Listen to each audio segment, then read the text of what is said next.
Good evening. The November 9th, 2011 Planning Commission is called to order.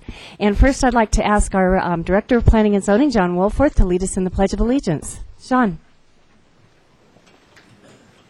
I pledge allegiance to the flag of the United States of America and to the republic for which it stands, one nation, under God, indivisible, with liberty and justice for all.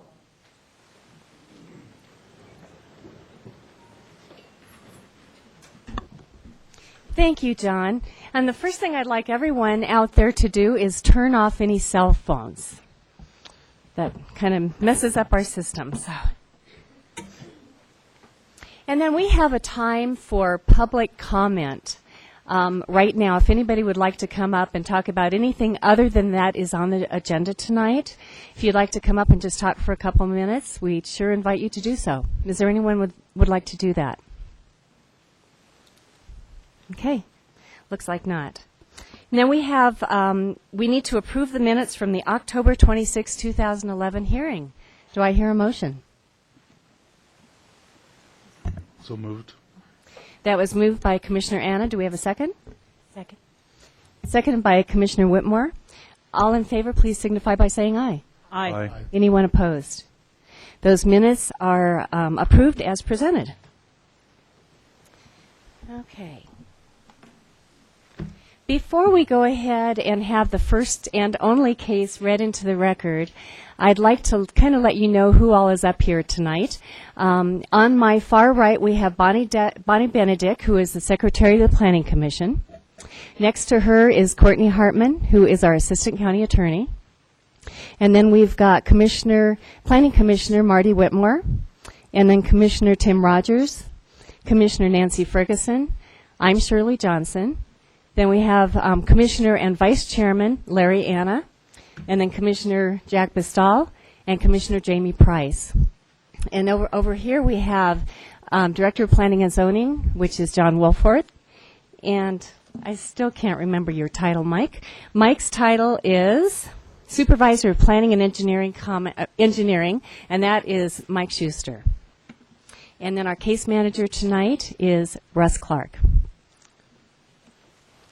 Okay, now I'm going to ask Bonnie to read the case into the record. Bonnie. This is a comprehensive master plan, North Plains area, case number 10-104934CH. The case name is North Plains Area Plan. The applicant is Jefferson County. The location is Jefferson County. The purpose is to revise and update the North Plains Community Plan as a new North Plains area section of the comprehensive master plan. Case manager is Russ Clark.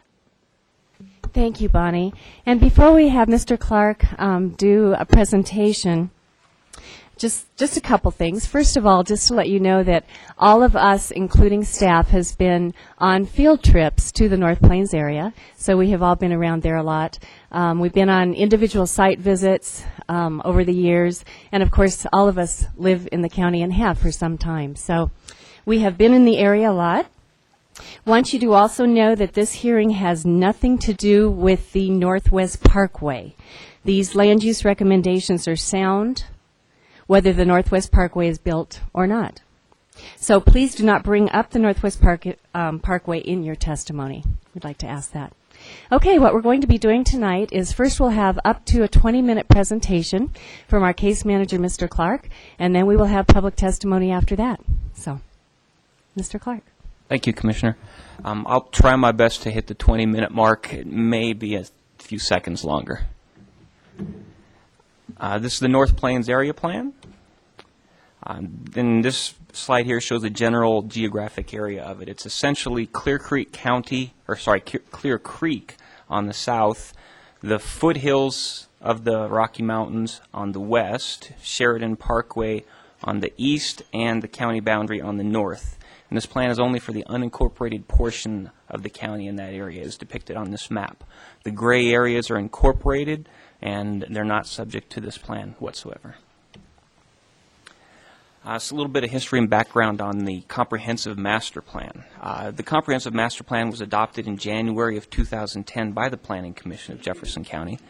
And that plan's intention is to have all of the general policies that apply pretty much throughout the county when evaluating land use cases in a single document rather than spread out in all the different community plans. So at that time, there was considerable effort to make sure that all the general plans or policies and all of the different community plans were incorporated into this one document. However, there always are a few policies that didn't quite make it through there. So there was also a look at all the policies in the community plans as they've been updated here into the master plan, or into the area plans. I apologize for misspeaking. So, collect my thoughts. I'm sorry. A little nervous. There's a couple people here. So, so the next step here, one of the main purposes of the master plan was actually to roll in all of the community plans as area plans. And these area plans then would focus in on land use recommendations and policies that are more specific to that geographic area and not a general big picture affects the whole county type of policies. And in doing that, the area plans can be condensed quite a bit and become much thinner because all the repetition that would be in there is already covered by policies in the master plan. I thought I'd take a moment to talk about what a community/area plan actually is. And a community plan, area plan, these are documents that are approved by the Planning Commission, and they're advisory documents that county staff, the Planning Commission, the Board of County Commissioners use to evaluate rezoning requests to the county. So if an applicant wishes to come in and change the underlying zoning on their property, they would come in, apply to the county, and what they're asking for would be evaluated against the land use recommendations and the policies in the master plan, as well as any of the area plans. And it's an advisory document. It's not a regulatory document. So these are just, the policies are, again, suggestions, they're recommendations, they're not binding. The community plan will not change the underlying zoning on an existing piece of property, and it won't change the allowed uses that are in place right now. If someone has a piece of property that a plan recommends for a commercial use, but it's currently used for residential use, as long as the landowner is happy with its current use, it has no impact on that property. If they wish to change the zoning, that's when a community plan, area plan, master plan takes effect. Timeline of the process. In March of 2010, the staff started the background work for updating this community plan. We had 15 public meetings throughout this process, met with the key stakeholders before having the public meetings. Those are some of the agencies in the area, the Sheriff's Department, homeowners associations, different interest groups, owners of large properties, to make sure everybody knew that this planning effort was taking place and that they could be a part of it. We had semi-monthly meetings for several months. We'd meet twice a month, mostly at the Apex Center, discussing specific recommendations for land uses as well as general policies, whether they should be incorporated into the master plan, whether we still need them, they're already covered, if should they stay local, issues about equestrians, trails, just many, many topics in the area were covered at all these meetings. Typical attendance at these meetings were between 20 and, we had over 100 for a couple of them, but typically it was around 20, 25 people attending. And the result is the draft plan that you have before you. This plan has land use recommendations and general policies that affect this general area. The North Plains plan, the current one that's in place, this document right here is about 77 pages long. And also in this area is the Northeast Comprehensive Development Plan, and that's about a 35-page document. Both of those have been reduced into about a 20 to 25-page document, and plus maps. So there was quite a bit of duplication of policies that were already in place in the master plan and design regulations and guidelines in the Northeast Comprehensive Development Plan that we're able to strip out of these documents and make them a much more consolidated, easier to use document.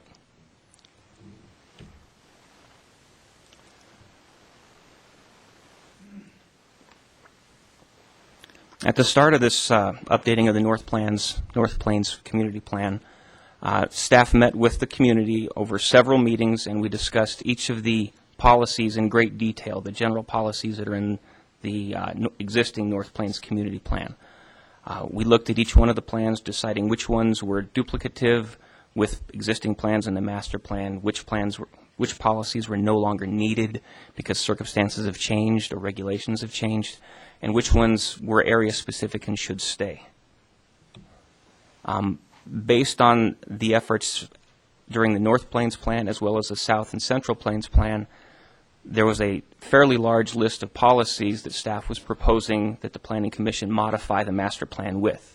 The Planning Commission took a long, hard look at this rather lengthy list of amendments to the master plan and decided that rather than just approve these changes, these consolidations from the community plans, that it would be better to take a comprehensive look at the comprehensive master plan and make sure that it represents the vision of the Planning Commission and that we're not just adding things in for the sake of adding them in. So that is still on the work program to actually re-examine the master plan.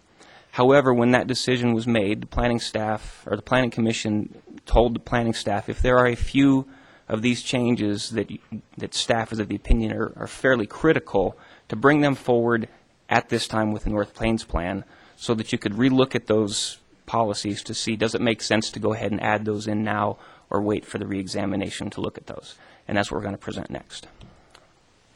The first one is a proposed revision to add goals and objectives to some introduction text. What this will do is it will make it clear that when a case comes in to be examined against the master plan, that we're not looking only at the policies, but we're also examining the goals and objectives as well. Staff can think of a case where a goal is being met or an objective is being met, but some of the individual policies under that objective may not be met. So if we're allowed to examine the objectives and goals, we can, make the determination that the objective is clearly being met, even though some individual policies may not. So staff would like this change to add a little more flexibility to the process. The next policy that planning staff would like the Planning Commission to consider adding is this policy here that basically makes it clear that whatever land use recommendations and densities are on the maps, it's not a guarantee that that's how many units you get to build if there are underlying hazards in the area, and that this is really just a clarification of what's already in the plan, but we thought it made enough sense to have a policy specifically saying this, and that's why this one made it in there.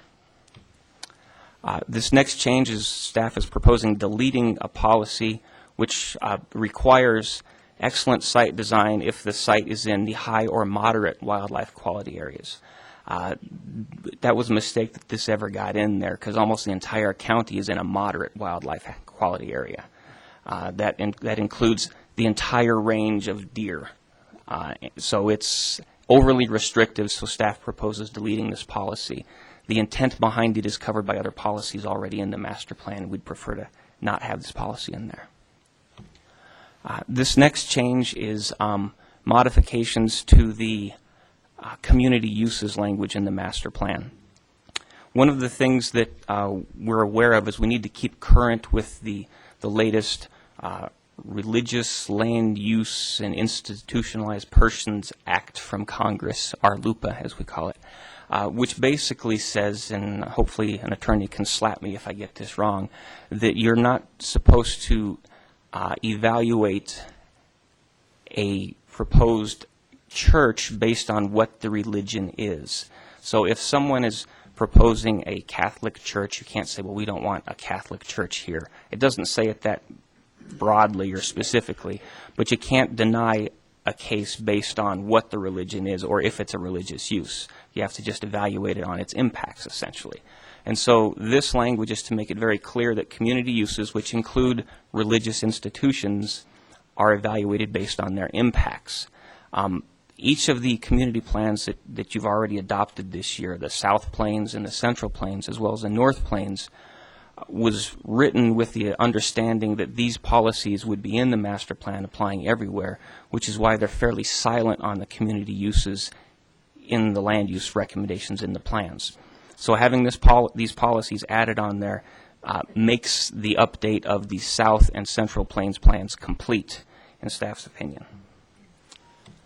And next to the last one is actually just adding a place in the master plans to put the area plans, because right now the way the community plan, the comprehensive master plan is set up, we don't actually have a section set aside to put these area plans. So this is basically just creating an introduction and a place in the comprehensive master plan to put these area plans as they're updated and rolled in. And the last one is a modification to the definition of community use, and it goes hand in hand with the policies from before. So I'll leave those aside now and keep moving.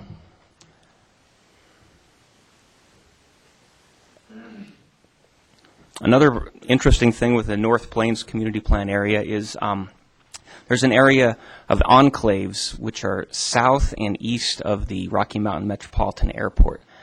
The land uses in this area are actually regulated by an intergovernmental agreement with the City of Westminster and Jefferson County. And they have land use guidelines which are not really advisory, these are regulatory. This intergovernmental agreement with Westminster is set to expire in 2016. When it goes away, staff thought it makes sense to have land use recommendations in this same document that will take effect at that time. So that's why towards the end of this area plan that you have in front of you, there's an area called the NECDP, or Northeast Comprehensive Development Plan recommendations. And the recommendations that are in this draft plan mirror very closely what's in the intergovernmental agreement with a couple minor changes. There's an area of land east of Wadsworth Park or Wadsworth Boulevard that the existing IGA calls for 2.5 units per acre. The plan's recommending 1 dwelling unit per acre at the request of the landowners in that area. They have 1 acre lots with horses. They'd like it to stay that way. Thank you very much.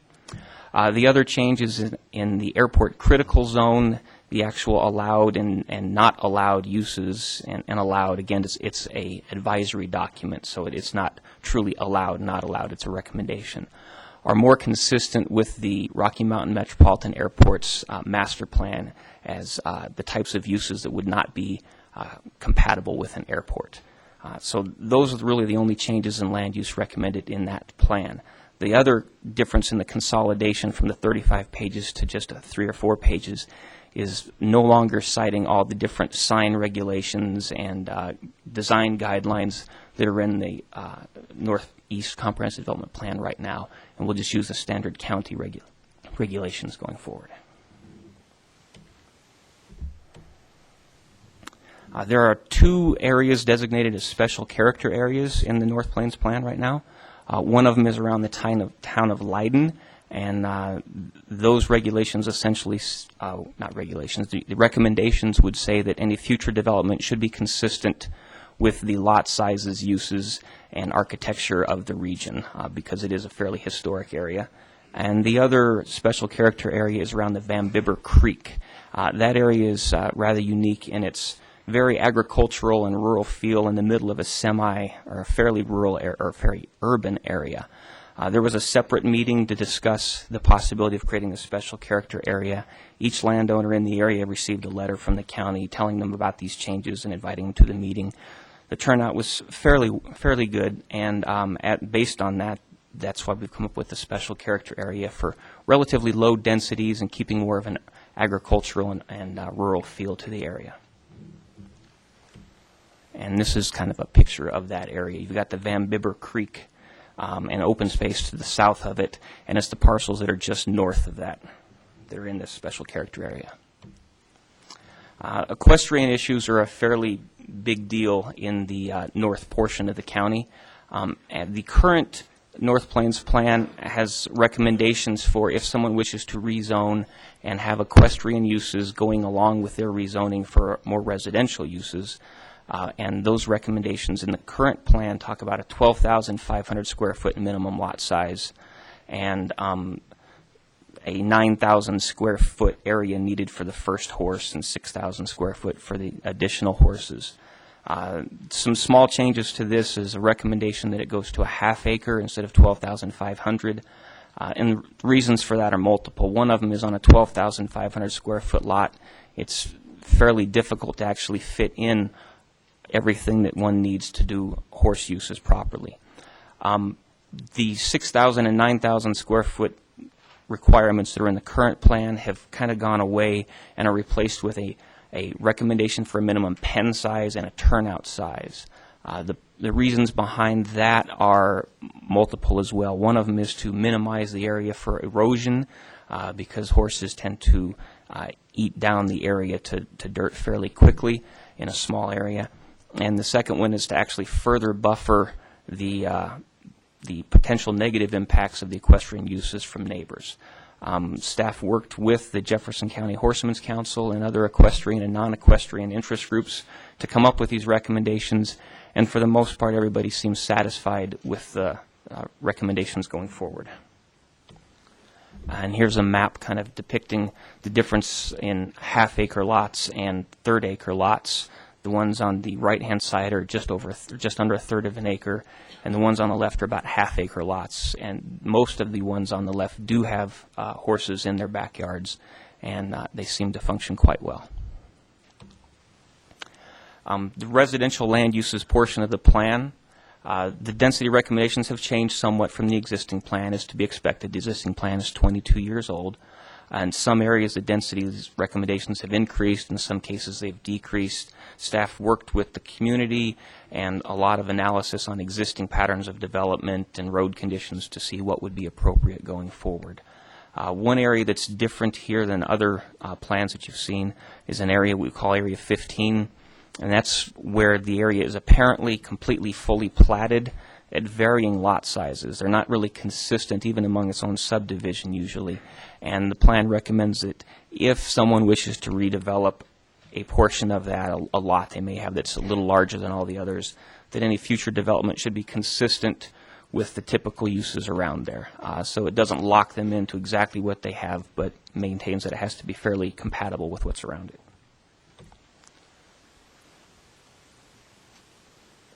There are several areas in the county where there are mineral extraction taking place. These have been called out in the plan with a mineral extraction policy. For the most case, what it says is that there are decades worth of resources left at the current rate of extraction, and that at such time as the resource is exhausted or the operations cease, then a re-examination of the potential uses of those should be done at that time,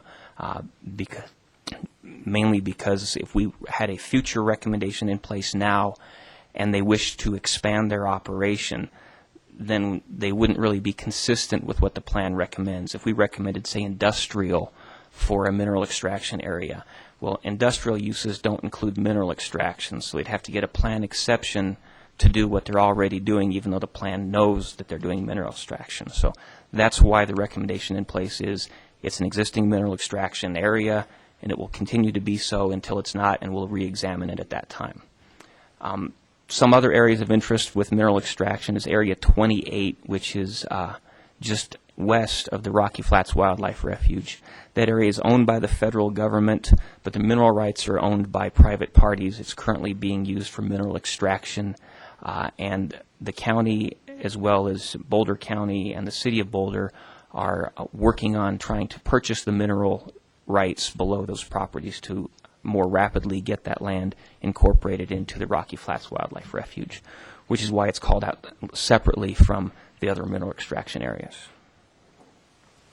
As well as Area 31, which is adjacent to Area 30, the proposed activity center west of Highway 93, and that one has slightly different language saying that at the end of operations it could be evaluated as inclusion to the activity center. There's a few areas in the county that we're recommending commercial type uses. The vast majority of these areas already have the proper zoning underneath to develop. Most of the areas identified as 24 industrial already have the industrial zoning in place, either through a straight industrial zoning or a planned development. Some of the primary exceptions to this are areas 21, 22, 26, and 30, and we'll go through those now. Area 21 is a portion of county-owned property just north of the city of Golden. It's owned by Jefferson County, but it's not open space. It wasn't purchased with open space funds. So the recommendations here are office, research and development, light industrial. It talks about a minimum open space requirement, and that any development there should help transition from the open spaces to the industrial uses in Golden. Area 22 is an area that's recommended for neighborhood level commercial, but in order to develop to an urban level, it would need water and wastewater services from Golden, and more than likely it would need to be annexed at that time. But the recommendation wanted to match what Golden had for it, since it's clearly in Golden's spheres of influence. Area 26 is at the intersection of Highway 72 and Indiana. The thought there is that it could be appropriate for office, light industrial, neighborhood commercial, or mixed use, and these recommendations are consistent with Arvada's master plan. And again, due to a lack of water in the area, they would more than likely need to annex into Arvada to develop at an urban level. Area 30 is the proposed activity center west of 93. It's one of the last remaining large tracts of contiguous property that's not encumbered by geologic constraints in the area. It also happens to be in a very visible area, and as such, the recommendations going forward are a little different than most other activity centers in the county. Most of the other activity centers have a very specific land use map saying this use should go here, this use should go there, this use should go there. This activity center's language is more conceptual, discussing what types of uses could be appropriate, but also outlining how important it is that the visual impacts in the site design be evaluated very carefully whenever rezoning is proposed in this area.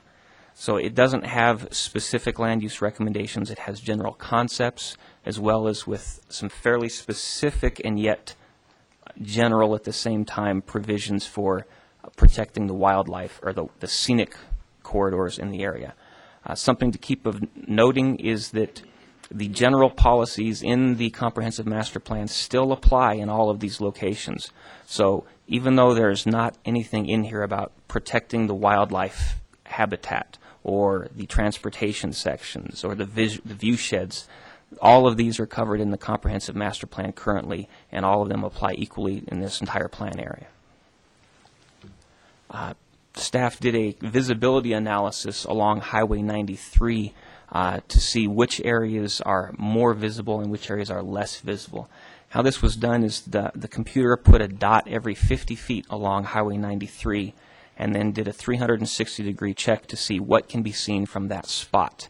Each one of the squares on that map got assigned a tick of 1 every time one of those 50-foot apart dots could see it.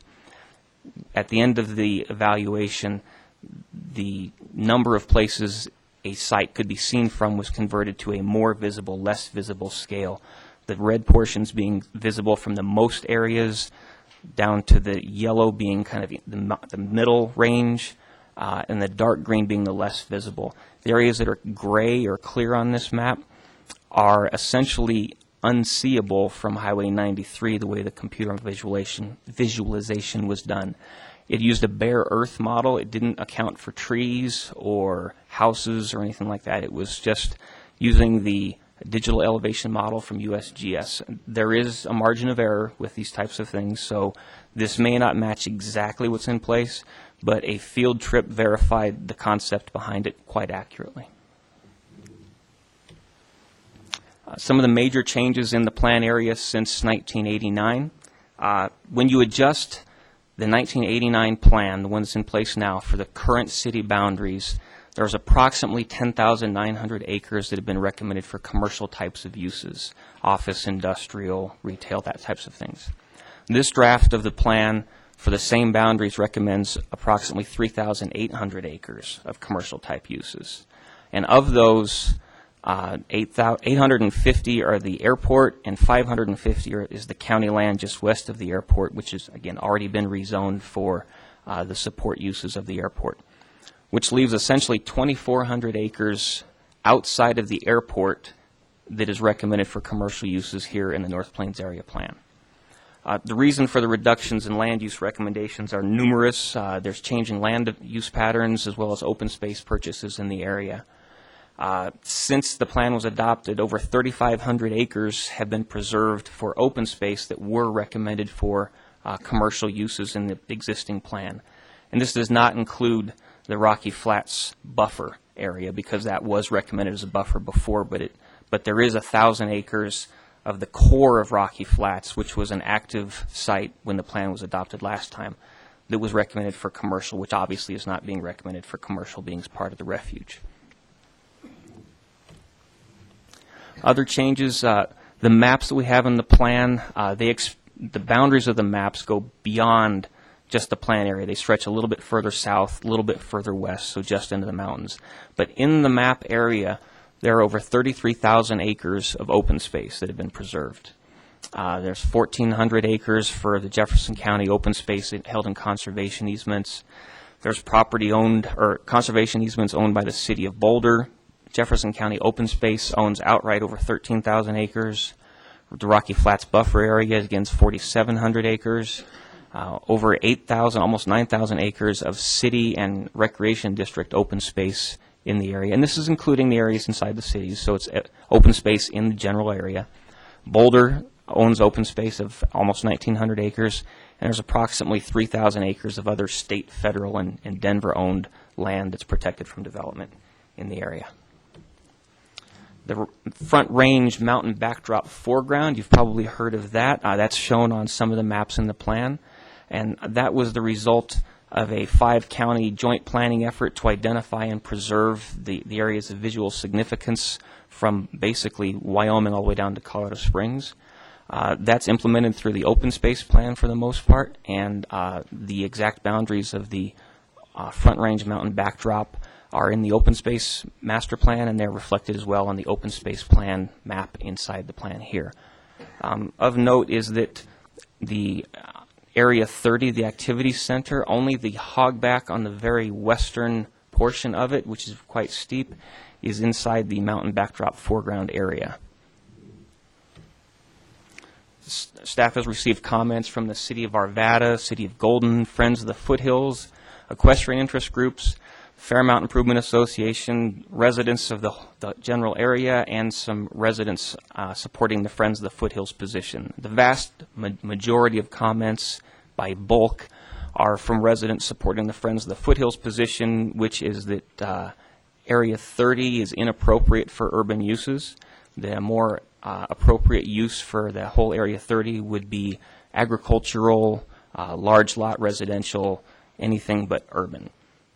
They also comment that the areas around Rocky Flats, between the Rocky Flats Wildlife Refuge and the open space to the west of Highway 93, those land uses, which are currently some mineral extraction as well as some industrial recommendations, they say that a more appropriate use for that area would be open space, since it's surrounded by open space on all 4 sides. The City of Arvada's comments were essentially agreement with most land uses once they've been tweaked, with the exception of residential densities on the corner of Indiana and essentially 96th Avenue. We're showing lower density than they are showing. But again, in order for that area to develop to any kind of urban density whatsoever, they would probably need to annex into the City of Arvada to be served by the public water. The City of Golden has expressed disagreement with Area 30 being an activity center and have concerns about transportation issues in the area. They have not expressed any concern with areas 21 and 22 since they've been modified. The equestrian interest groups have commented on the proposed equestrian language, mostly in support of it now that it's had a couple of minor tweaks. We haven't received any negative comments on it, with the exception of the 5-acre minimum requirement for bulls and stallions, although there have been a lot of support for that position as well. But we did see one comment saying that the larger lot size just gives them more room to run and get speed before they jump the fence. Received comments from some residents in the Northeast Comprehensive Development Plan area. Again, this resulted in the change of the land use recommendation from the 2.5 units per acre to the 1 unit per acre. And then again, there's numerous letters, and you have copies of every email that I've received about this, supporting the Friends of the Foothills position and opposed to urban development west of Highway 93.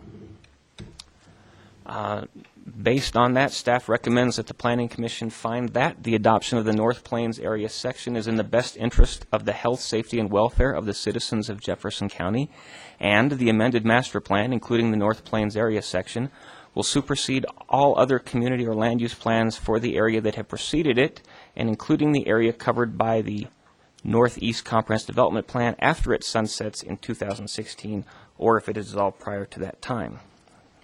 And staff recommends that the Planning Commission approve Case 10-10434934CH with the following conditions. 1. Revisions to the Jefferson County Comprehensive Master Plan in accordance with the red mark print dated November 9, 2011, and staff recommends that the Planning Commission grant staff the authority to revise the plan for the limited purposes of formatting the plan, which will include the ability to add photographs of scenery, wildlife, or other objects as staff views appropriate to give visual interest to the various chapters, and correcting any typographical errors and other non-substantive changes to the plan staff deem necessary prior to final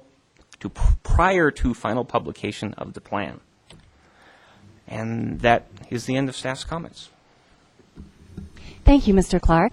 And I think in the essence of time, we're going to go ahead and go on with public testimony. There's a lot of you out there tonight that would like to testify.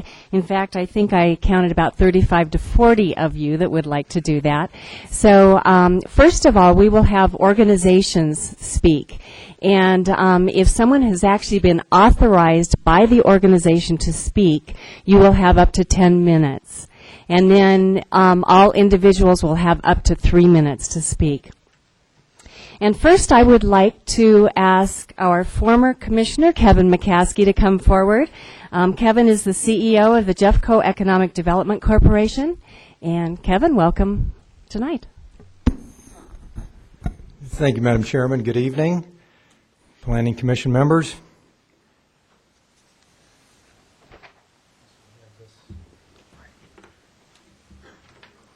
Madam Chairman, I have this to submit for the record, but before I get started, I want to identify, my name is Kevin McCaskey, last name spelled M-C-C-A-S-K-Y.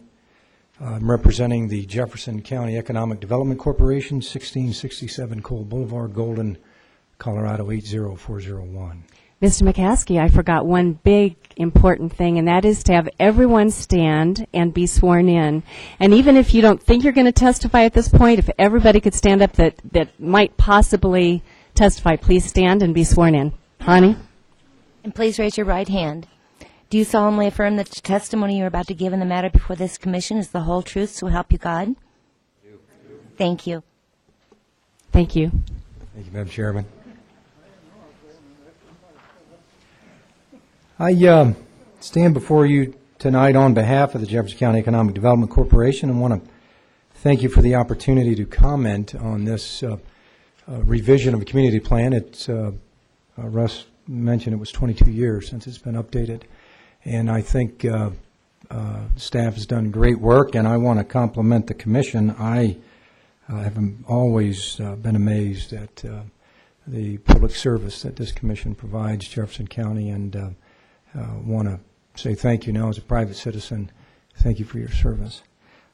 In submission, I would like to submit a letter to the record, or for the record, as well as my comments, but realistically, in the essence of time and the numerous folks behind me that want to offer comments, our organization is a voluntary association of 85 or more at times members, private business association that has public entities that are members as well. And we have a real estate committee, and fundamentally our role is to enhance the economic vitality in Jefferson County. So for us to offer comments and basically support the creation and preservation of primary job, location, and creation opportunities, we support areas of the plan that focus on creating those opportunities for employment in Jefferson County. And just a couple of factoids. In Jefferson County, we have a workforce of just over 300,000 people. We only have just over 200,000 jobs in the county. So when I see a policy that says we encourage the reduction of vehicle miles traveled, think about over 100,000 workers a day leaving Jefferson County to go to work. So basically, our mission is summed up by saying all quality of life begins with a good job. I'm here tonight to urge you to approve the plan that preserves economic opportunity, job-creating opportunities, especially in this part of the county. I recognize that you're challenged with the responsibility of planning for the future. Therefore, in doing so, you take in many elements into consideration, and you've had a very comprehensive presentation tonight. I would like to propose that first and foremost, the elements that you deliberate on and take into consideration are that you embrace the vision of your elected officials, that you embrace the preservation of economic opportunity and provide our future generations the opportunity to enjoy a growing local economy that provides jobs for our residents. Embrace personal property rights for those who own property in the planning area. I would hope that they have been engaged and have had input in this particular process, and that they have the biggest say in how their property is to be entitled or developed in the future. And as well, embrace economic opportunities along our major transportation corridors. So with that, really, as a mindset and as a mentality, and embrace a plan that has the flexibility and the ability for you to revisit these plans on a continual basis. These guidelines are just guidelines, but there are other major initiatives going on in parallel to what you're doing, and one of them is what my organization is doing right now, and that is a countywide a strategic economic development vision and plan. We've worked with your staff and will continue to work with your staff. We're committed to include them in our process. We are out now doing stakeholder engagement with all businesses and citizens, municipalities, elected officials, you name it, planning staffs. So I stand before you and ask that you maintain that discretion and flexibility, and even to the degree in some of the areas that have been proposed for a particular use, that you ensure that they remain as guidelines, that you still continue with that mentality of flexibility and discretion, and really preserve the opportunity for job creation in the future. I think it was stunning to see the amount of acres of lost commercial entitled property. Okay, that is a legacy. Sure, we have a beautiful county, and it will remain beautiful. Near 40% of our county is preserved in its entirety forever.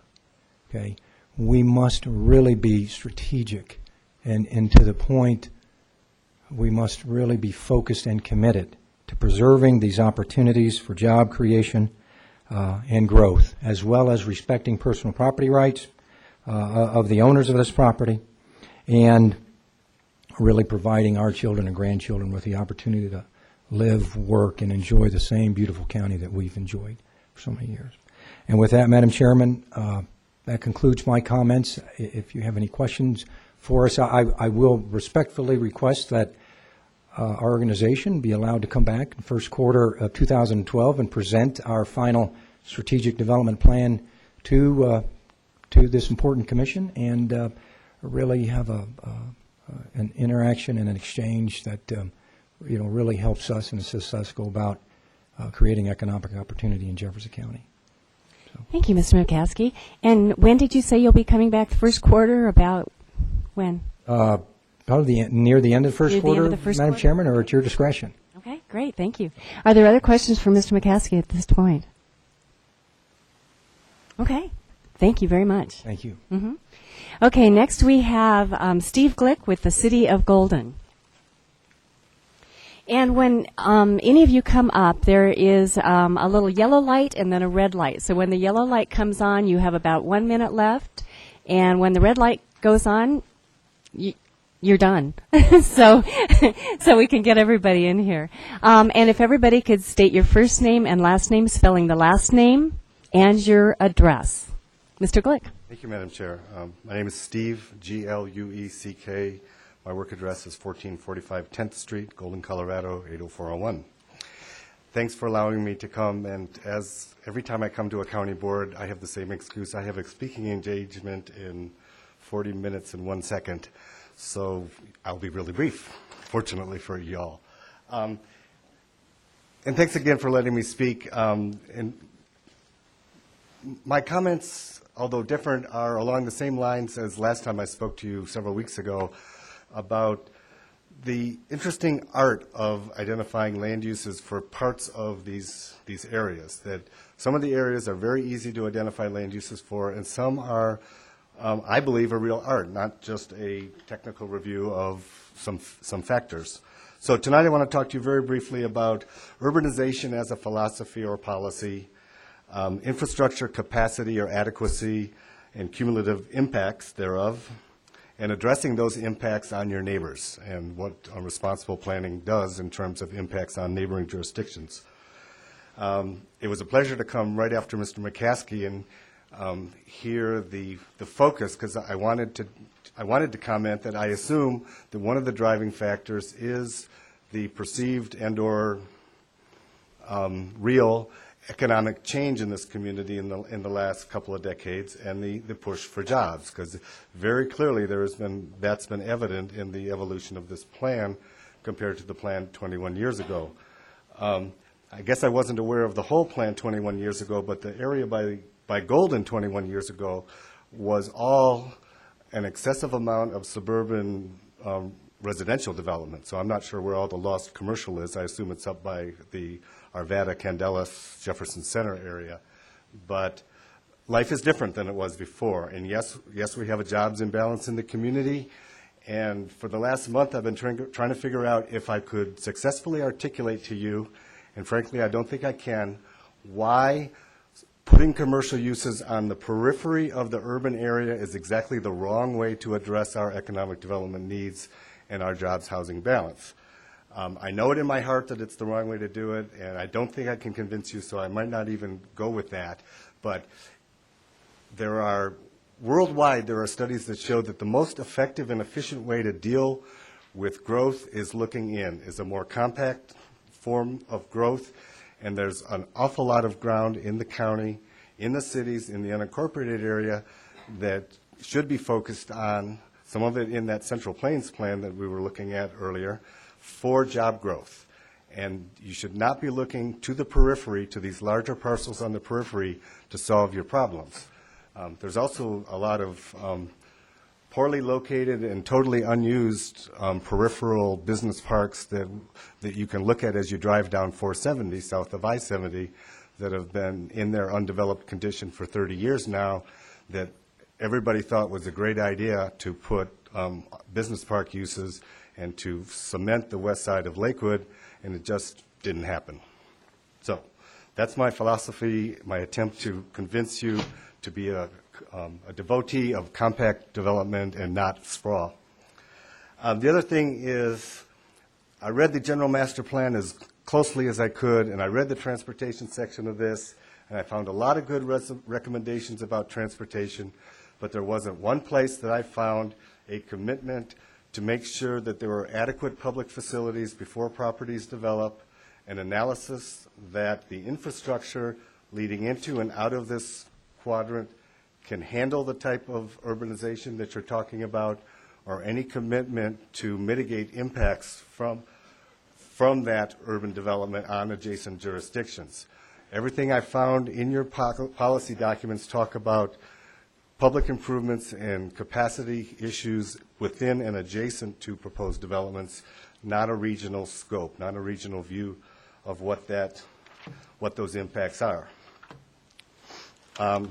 City Council's letter that you only got today and hopefully have a chance to read takes some numbers from a 2007, I think it was, JEC study and totaled the amount of development that Mr. McCaskey's organization assumed would happen on just 4 parcels.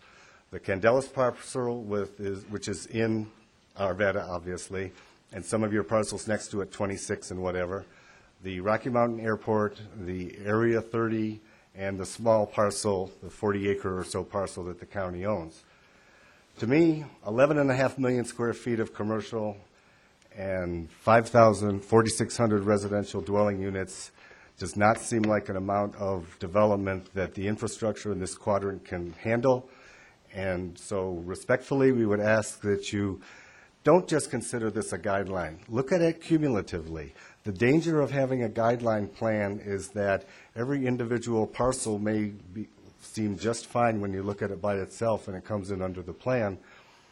When you look at the big picture, and unfortunately, you have to look at incorporated areas as well, because the North Plains wraps around Arvada, and to some degree it wraps around a little bit of Golden, and that's why in Council's letter we included how much vacant land we have at the north end of Golden. We should be together looking at a big picture of all of this assumed land use, what the impacts are going to be, what the capacity needs of infrastructure are, and doing that before you adopt a plan that recommends these land uses, because advisory as it may be, when Mr. Landowner comes before you in the BCC and your plan recommends something, they're going to expect you to approve it. So thank you very much. I hope to see you again soon, and we'll answer any questions. Thank you. Okay. We would ask that there's no clapping tonight, please. Just testimony. Okay. Are there questions? Commissioner Bastal? Thank you for coming out this evening. I appreciate your comments, and I'm always interested in what you have to say.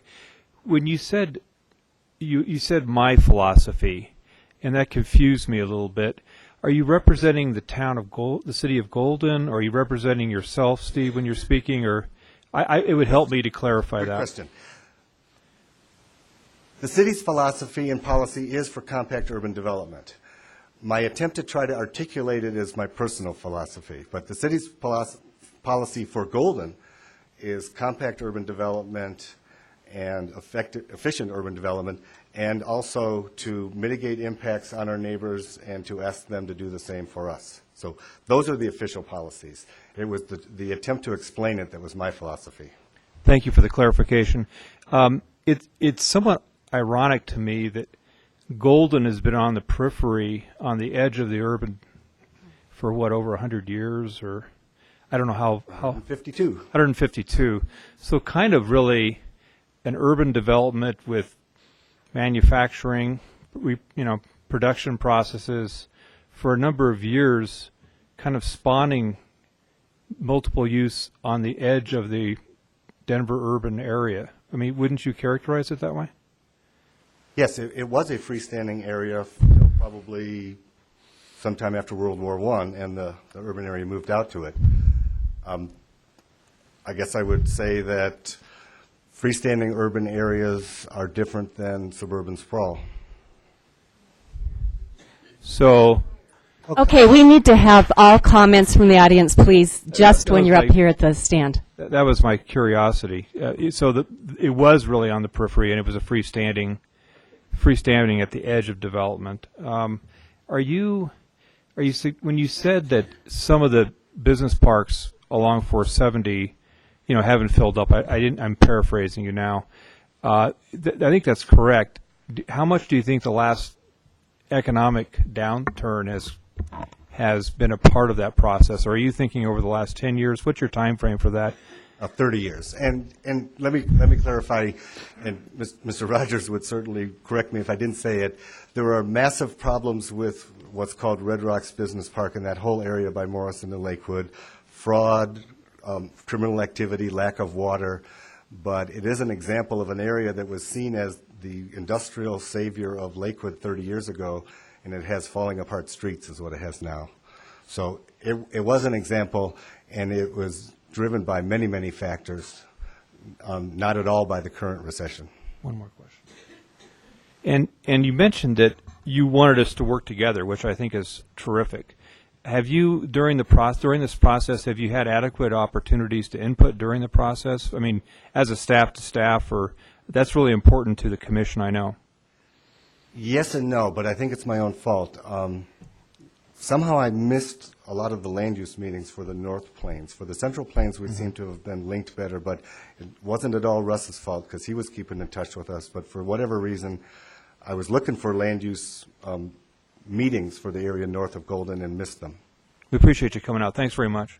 Thank you. Thank you, Madam Chair. Are there any other questions? Okay. Commissioner Anna. How would you define sprawl? You talked about it several times, and so what is sprawl to you?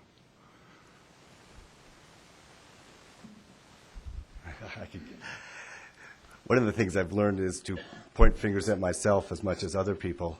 The single-family development west of State Highway 93 in Golden called Mountain Ridge, long cul-de-sac streets that don't connect to each other, and big oversized houses. Sorry if anyone lives there. I don't.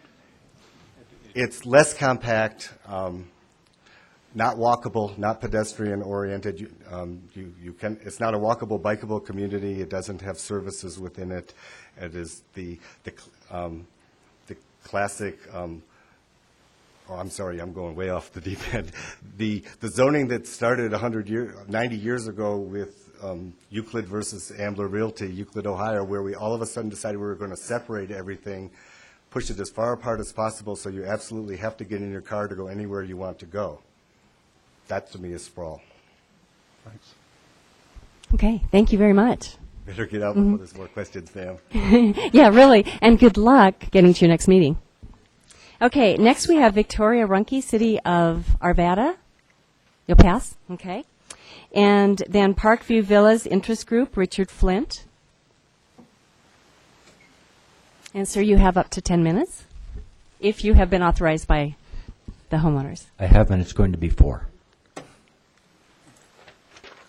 Russ?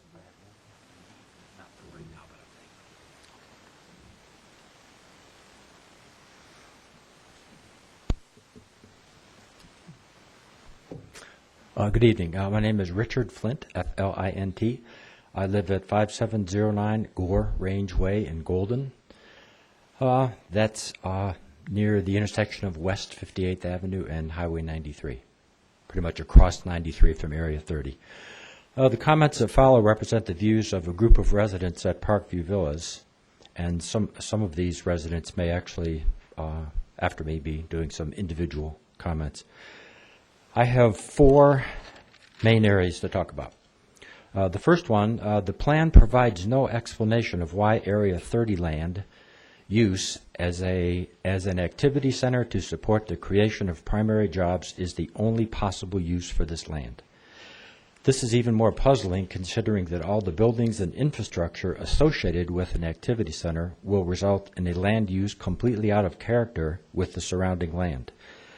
The approximate 1,100 acres in Area 30 will become a large urban island west of and along Highway 93 in an otherwise primarily rural area.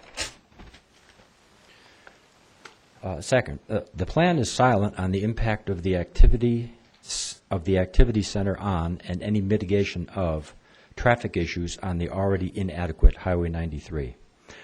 Highway 93 currently contributes very little to the, quote, safe and efficient transportation system referred to on page 13 of the plan. We realize this is not a transportation plan. However, it seems that transportation issues may not have been thoroughly considered, and this appears to be a significant oversight that seriously impacts the feasibility of activity center as a land use in Area 30. Third, could you show the photo now, please?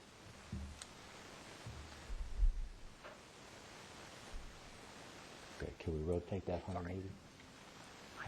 Perfect, that's okay. So north is up. Okay, the photo there is from Google Maps, Google Earth, sorry. On page 9, the plan proposes limited retail, office, R&D, or similar land use at the intersection of Highway 93 and West 58th Avenue in Area 30. Considering that Van Bibber Creek, the floodplain, the wildlife corridor, and the very significant stand of trees, which you see in the center of that photo, which appear to be the majority of the trees in Area 30, are already here, this proposal seems completely impractical. Also, extending West 58th Avenue to the west would be right where the trees and the creek and the floodplain are, and that also seems equally impractical. And fourth, we also noted the following issues that this proposed land use raises. Some of these have already been mentioned: visual pollution of the mountain viewshed, disruption of the wildlife habitat and corridors, possibly pollutants entering Van Bibber Creek from the industrial activity, and odors, noise, lights, etc., impacting nearby residents. And in conclusion, we support recognition of the concept of Highway 93 as an urban growth boundary and of a significantly less intensive land use for Area 30, and recommend that the plan be drafted accordingly. Also, I wanted to comment that I thought the planning staff did an admirable job in keeping interested persons informed via their public meetings, the open house, emails, and postings on the website. So I hope these comments have been helpful. Thank you, Mr. Flint. And if everybody could stay up at the podium for just a minute for questions, if there are any. Any questions of Mr. Flint at this point? Yes. Commissioner Rogers? Thank you, Madam Chair. Could you repeat which HOA you represent? I didn't hear that clearly. I'm sorry. The development that shows in the lower right-hand corner of that photograph is called Parkview Villas, and we created a group there called the Parkview Villas Interest Group, and it's some of the residents from that community. It's not the homeowners association. It's not the home. Correct. There is a homeowners association also. Correct. Okay. Thank you. Sure. Any more questions? Okay. Looks like not. Thank you very much. Okay. Next we have Mike Skelton. And then after Mike will be Tom Hoffman. Thank you. My name is Mike Skelton. It's Skelton. I live at 10340 West 18th Place in Lakewood, Colorado. Speaking on behalf of the Jefferson County Horse Council, and this is going to be fairly brief because we're just looking at a particular issue that's come up in this plan. You guys have done a lot of work and an admirable job of working on all of this. The equestrian issues that Mr. Cook talked about have been discussed, and the one specific point and the reason that I'm here regarding the acreage guidelines that's laid out in the plan as it's proposed now, as it's submitted to you tonight, that shows a minimum of a half-acre site for residential horse properties.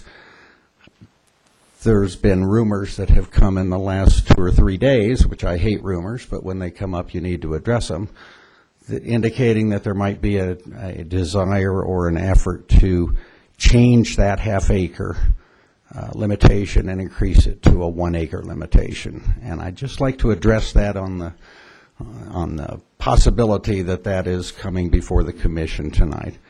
The change that's been instituted in this to the minimum half-acre is already a change from the square footage requirements and guidelines that we have operated under in the county since the late 60s. Those guidelines laid out a square footage requirement that was not designed out of thin air. That was done. In fact, my dad was part of the group at that time when the zoning code was set out that laid out a reasonable square footage requirement for maintaining horses on a residential property, the 9,000 square feet for the first horse of open lot area exclusive of the improvements, 6,000 square feet for each one after that with a maximum of 4 horses per acre. That's what the current zoning code is. That's what the county's operated on. That's also the template that is used and is the zoning resolution in adjoining cities, Lakewood, Wheat Ridge, et cetera, and has been for some time and pretty satisfactorily. The putting this as a guideline or a recommendation to a half-acre has been discussed. It's probably workable. You never like to have further limitations put on if you can avoid it. But increasing that from that half acre to a minimum of 1 acre would really present, from the horseman's standpoint, and I'm with the Horse Council, I'm also with the Western Heirs, I'm also an individual horseman, familiar with this, and I'm a real estate agent in the county for 35 years, dealing with these kinds of properties.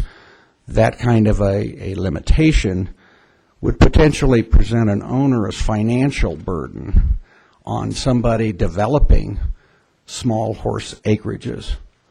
Not that there may be a lot of that happening, but the larger developments are going to be large developments. They're going to be builders that are looking to maximize the density per acre. But the small horse properties that might be developed are going to be 2, 3, 4, 5 acres that are set up allowing for horses. That's what the majority of the small residential acreages are that are in existence. From working with it, the majority of them where there are horses kept, and there are thousands of them kept in the county, and probably the majority of those in the North Plains area. Fairmount, north of there, the El Dorado Estates, Quaker Acres, and on, which are small residential acreages. If somebody was to want to divide a property, for example, in the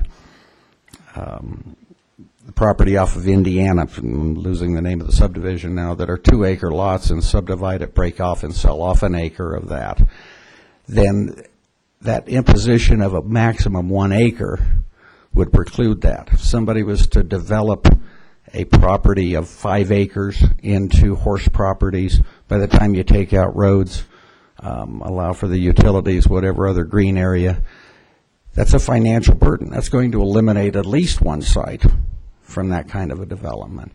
When you change those requirements, it also changes the valuation of those properties, because small acreages have a general value because of the property that they are, but small acreages combined with the ability to keep horses have a greater value.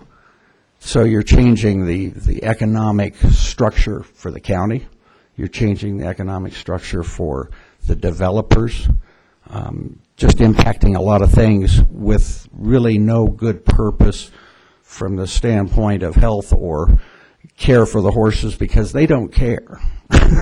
They're perfectly functional in the square footage requirements that are out, and that's recommendations that were taken from CSU, from horse experts outside of the city, outside of the county, outside of the state, to come up with those recommendations initially. So our position is that working with a half acre as a guideline going forward, you saw the picture of it, the difference between 1/3 of an acre and 1/2 an acre. It's a workable and functional number to put in there. We don't totally like it, but it's workable. Putting a limitation on of 1 acre, I think, is a negative impact to the county, to the small horse people in the county. Impacts a lot of groups, it impacts a lot of kids, it impacts a lot of things negatively from the standpoint of the county and the best benefit to the county. Okay? Thank you. I have one other thing. The change of the fence height for stallions from 6 feet to 7 feet, as it's proposed in here, is a direct opposite, because the maximum fencing height that's allowed under the current zoning resolution is 6 feet. So what we're making is a recommendation contrary to what the actual maximum fence height allowed by the county is right now. And again, probably with no good purpose to it. From the standpoint of containing a stallion, a 6-foot fence is ample, has been ample, and would continue to be ample to deal with that particular issue. Okay, are there any questions for Mr. Skelton? Commissioner Stahl. No, go ahead, please. Glad you're here. Good to have the expert of experts here. The rumor, maybe it was a rumor about myself in our last study session. My experience, which is not nearly at the level of yours, but in large urban areas where there was a tremendous equestrian emphasis, like, for example, Scottsdale or Tucson, 1 acre became kind of a stabilizing building block in some of those development patterns, because when you went less than 1 acre, not because of support for the horse, but just in terms of the development pattern, the dilution of that lifestyle started to occur more quickly. Boats became stored instead of horses, on smaller lots than 1 acre. This may not be useful as a reference here, but that was part of the discussion that was concerning, because my intent was to try to see, are we really stabilizing and maintaining that lifestyle and making it flourish over 20, 30 years? Over that same time period, I saw it dilute in the Southwest, which may not apply on the Front Range here. But if you're happy with where you are, not so much on the sustainability of the horse, but on the half acre, that's really what we need to hear, and I appreciate you coming out. I think that functionally, if I may answer please. that, in Colorado and in Jefferson County and in the land availability that's there, number one, the cost of land goes up the further west you go, the closer you get to the mountains. Agricultural properties east of the airport are substantially less costly. The ground cost is less, the development costs are less. As you come west, the desirability goes up as you come closer to the mountains. So you have those two mixed issues. We have a limited amount of land, different than what you have in the Southwest desert, because we back up to the mountain ranges. We have a high population of horses, horse people, horse clubs, youth clubs that are utilizing that. And I think the sustainability of it has been established by the fact that if you look at the number of those small horse acreages that exist in unincorporated Jefferson County, not only in the North Plains, but along the Front Range, all the way from Ken Carl to the north boundary and up into the Coal Creek, Golden Gate, Evergreen, Conifer, 285, the whole package of it. And probably the largest number of those are going to be in the 3/4 to 1 acre to 2 acre size. And it has allowed the horse community to do well. It has allowed the community to benefit from the occupation availability to the youth, Western Airs, 4-H, to other riding clubs that are out there that are a big part of what we want to do for the benefit of our community. Is that? Yes, sir. And then Commissioner Anna? Thanks for your comments, Mr. Skelton. Yes, sir. You touched on it a little bit, but I'm looking at it from the perspective of the horse's health. And I'm wondering, a horse by itself in small acreage that's not worked can develop problems. And have you, in your history with working with horses, is the small acreage really the best amount for the overall health of a horse, even though you touched on it a little bit? But the experience and the studies that they've done, and it can be done by observation, quite frankly. The acreage that they use or need, this is not like they're out running every day. This is not the commercials on TV of them galloping across the prairie. Horses are a herd animal. They function together. They stay together. As long as they're exercised on a reasonable basis, which the majority of them are, unless they get too old, just like us, to exercise as much as what we might have when we were younger. It's perfectly fine. You take a look at the Western Airs, you take a look at all of the youth groups, and those horses are not only healthy but prospering. What would happen if you increase an acreage minimum is you reduce the number of horses that might be associating in an area. So from a social standpoint, you impact them probably more negatively that way. If you look at a pasture, a 1 acre pasture with 4 horses in it, and the best time to tell it is in the spring when the weeds start growing, what you'll see predominantly is about a 50 by 50 foot area with 4 horses in it that's worn down, and the rest of it are the weeds growing, because they don't run around. They stand, they eat, they get taken someplace, and they get used. So it's not a negative health issue for horses in that kind of a space. thanks for your comments. Mm-hmm. Thank you, Mr. Skelton, very much. Thanks for coming down. Okay. Thank you. Mm-hmm. Okay, next we have Tom Hoffman with Friends of the Foothills, and then Don Moore with Plan Jeffco.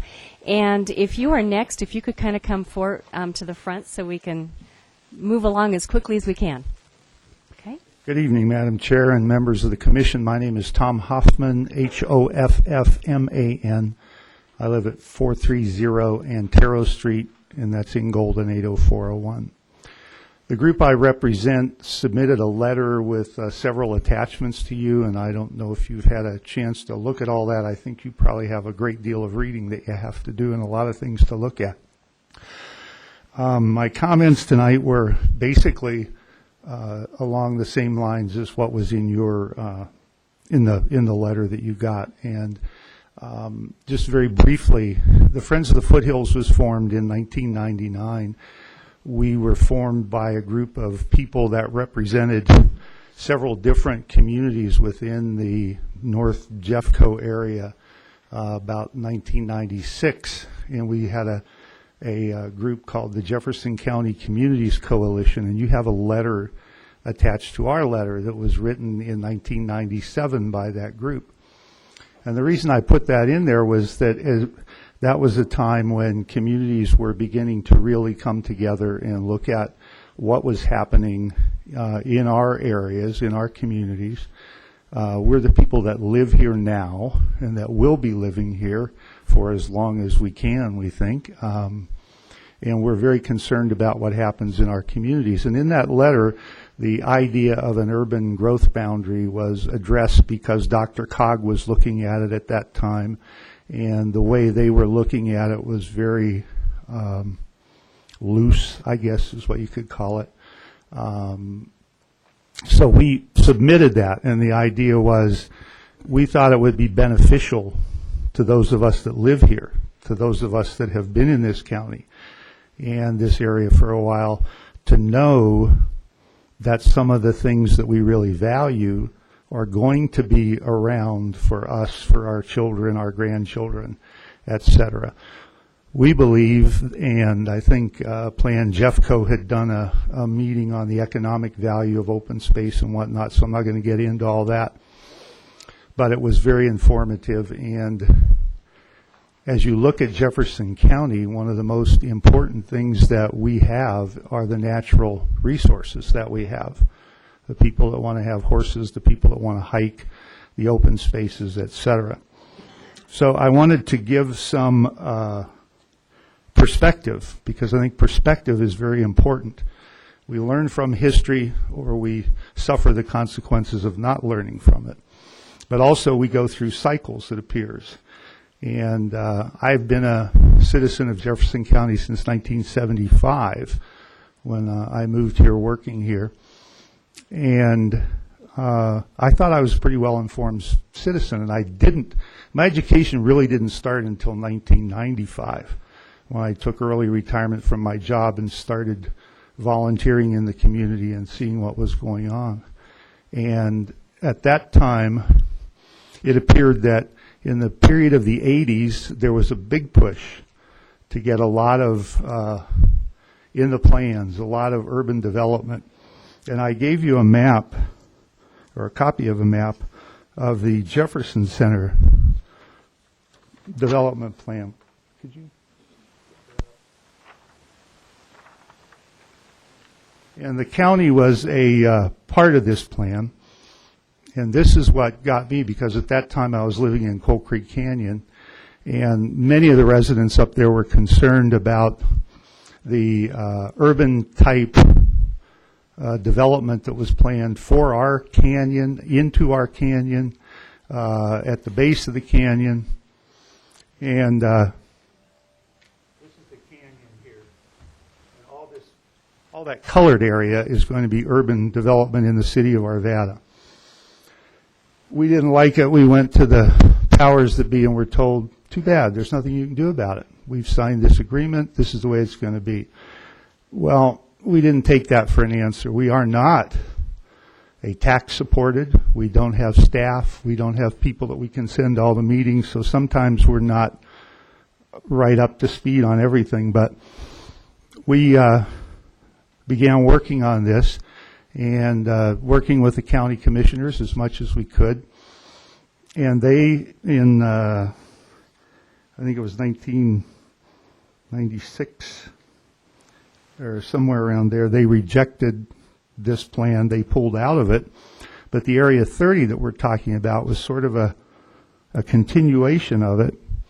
And so we thought, well, now that we're redoing this plan, we've bought a lot of open space in this area.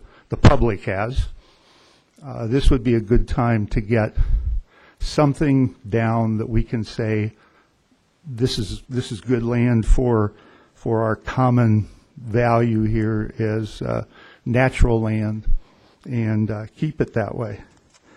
As we got into the process, it seems that the old plan is going to prevail. That's what the staff's recommending. It was good working with the staff. I think when on the column that it says for or against, I put both, because I think a lot of the recommendations in this plan are probably pretty good, but the area where I live, where our group is focused, its activity, we don't think is that good. Here's a contrast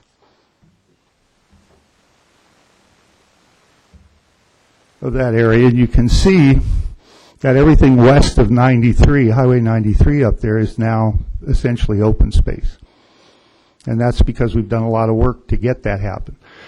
You notice on the backdrop, there's a proposed 10-ite subdivision, and as hard as we've tried, we haven't been able to get that bought, turned around, whatever. So hopefully before they build, they'll have a change of heart on that.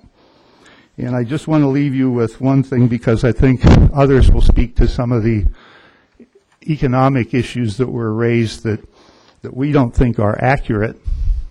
We had a community meeting 6 days ago. We invited several people to attend that probably don't share our views. We don't think they do. And they didn't. So we weren't able to benefit from conversation or participation by them. One is a major landowner in the area. One was the JEC person that spoke earlier. Another was a county commissioner. So we've tried. We've tried to talk with people, tried to get some information. But I'll leave you with one last visual, because they're worth 1,000 words. That's the sign that we see as we drive down 93 from Boulder. That's the sign that's up on I-70, I think. And there are probably some others. I don't see an office building. I don't see any of that. I think we've talked to planners that assure us, again, we can't afford to bring experts in, that there's plenty of space within the urbanized area for all the development, all the jobs that we would need. I know jobs is a very important word. The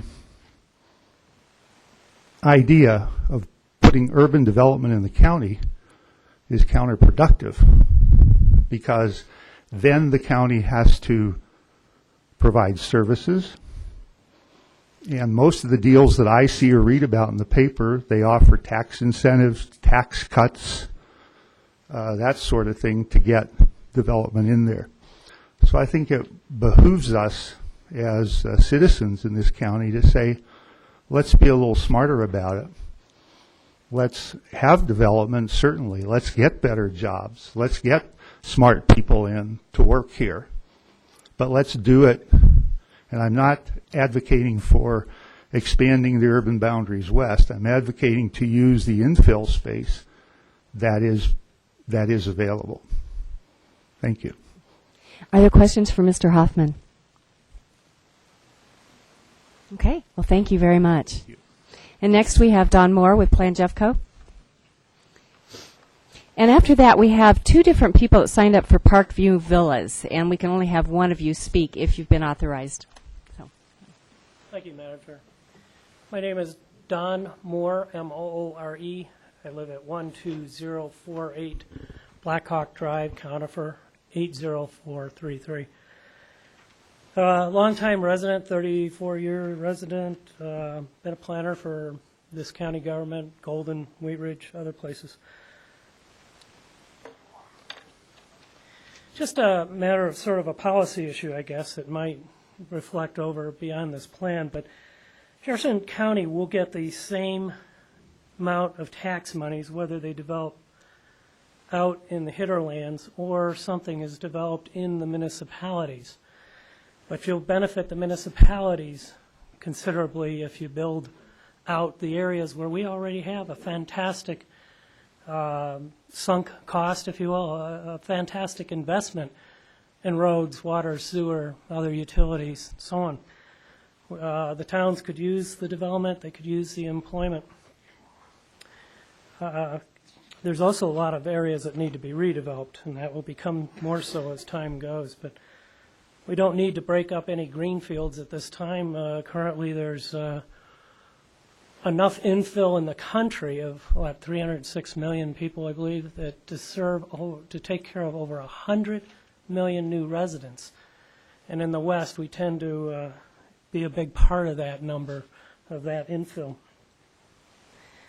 Just a matter of a question about the I believe the plan's time frame, as typical of most master plans, is 20 years, and you tend to update them every 5 years or so.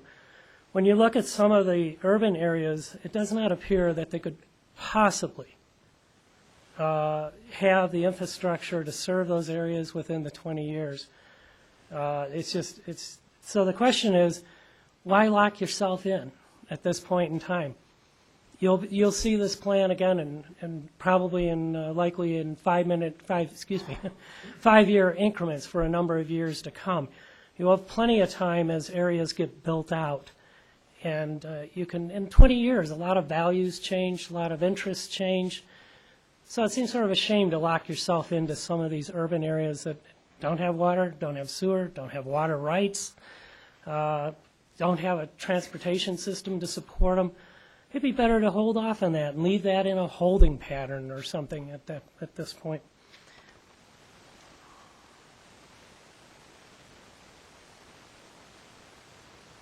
I also participated in that 5-county mountain backdrop study many years ago. I also was on another committee put together by one of your commissioners, Gary Laura, concerning the mountain backdrop.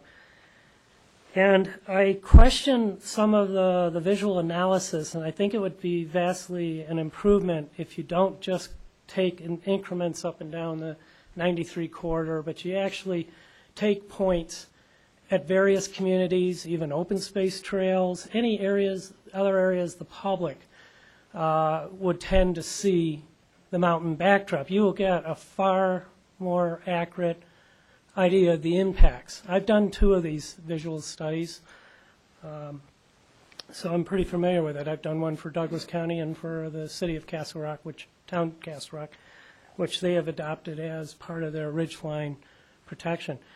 I would also suggest that the county seriously consider an ordinance or resolution supporting protection of the mountain backdrop, the whole mountain backdrop through the length of the county. That was the whole purpose of that 5-county effort, if you will. That was hopefully going to be the outcome of it.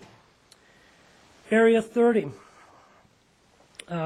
We were looking at about 1,010 acres, I believe. That's a small city in area. By comparison, city of Edgewater is about 640 acres. I believe it's about exactly a square mile. That is a huge area without any real appreciable infrastructure to service that area. That leads into the question of concurrency, or the ability to tie down those needed improvements with the lands. I strongly suggest you have a concurrency effort to tie in what the infrastructure needs with what you're proposing here. You're going to have to define this and say, you will, at this point in time, hit certain benchmarks to accommodate the traffic, accommodate the water, wastewater, et cetera, et cetera.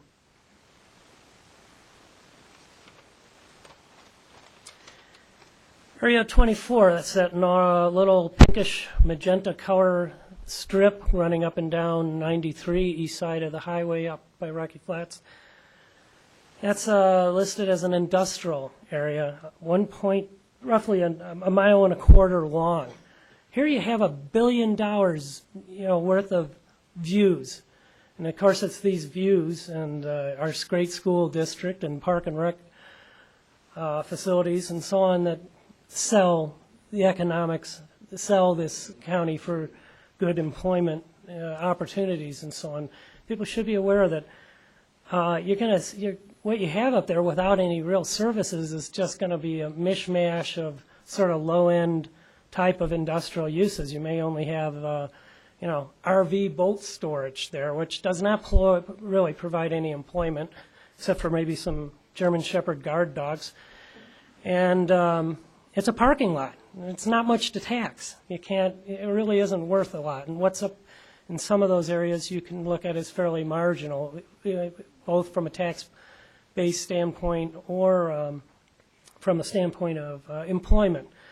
So I would not be too excited about showing 1.25 miles stripping out that highway. Area 21, that's that piece that was discussed earlier that just barely touches the city of Golden, goes north. It bisects open space on two sides. Sort of begs the question, is this open space or is this going to be an office park? You almost should make a decision. It should be one or the other. Either build the whole area out as an office business park and trade out that open space for some land somewhere else where it will have some benefit, or make it all open space.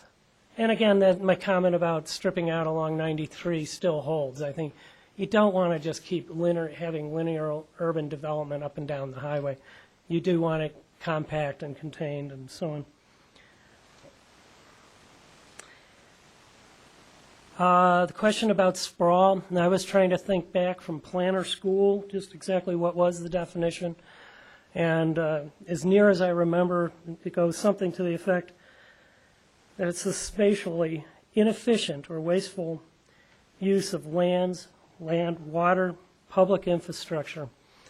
So it's a matter of just wasting valuable land, and we tend to do a lot of that in the West because we seem to think we can afford to do so.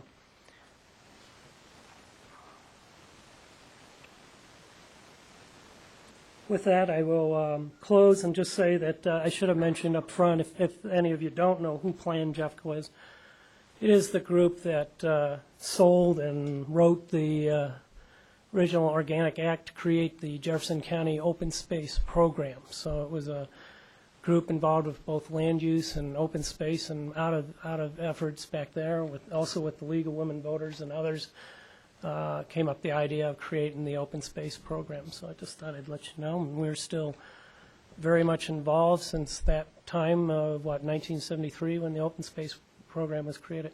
Thank you very much. Mm-hmm. Are there any questions for Mr. Moore? Okay, thank you. Okay, then we have two people that signed up for Parkview Villas. One is David Lau and the other is Don Sanders. Are one of you authorized? What? Thank you. So those would, okay, it looks like we're two just individuals, so each person that comes up at this point now will have up to 3 minutes. And again, we will have the yellow light and then the red light. So first of all, Vera Smith, would you like to come up? Okay. Okay, then David Lau. Okay. Oh, sorry, come on up. Now, we have a lot of you that want to testify, so if you have already heard what you are going to say before, if you could just say ditto or I agree with so-and-so or something like that, that would speed things along a little bit. Go ahead. Hi, my name's Vera Smith, S-M-I-T-H. I live at 524 Plateau Parkway in Golden, Colorado, 80403. I am going to be very quick because I am just going to echo the Friends of the Foothills position and Plan Jeffco's position, and encourage the preservation of our green spaces and focusing our development in the infill areas. And with that, thank you. Questions for Ms. Smith? Okay, thank you. Okay, then David Lau. And then Dan Shear.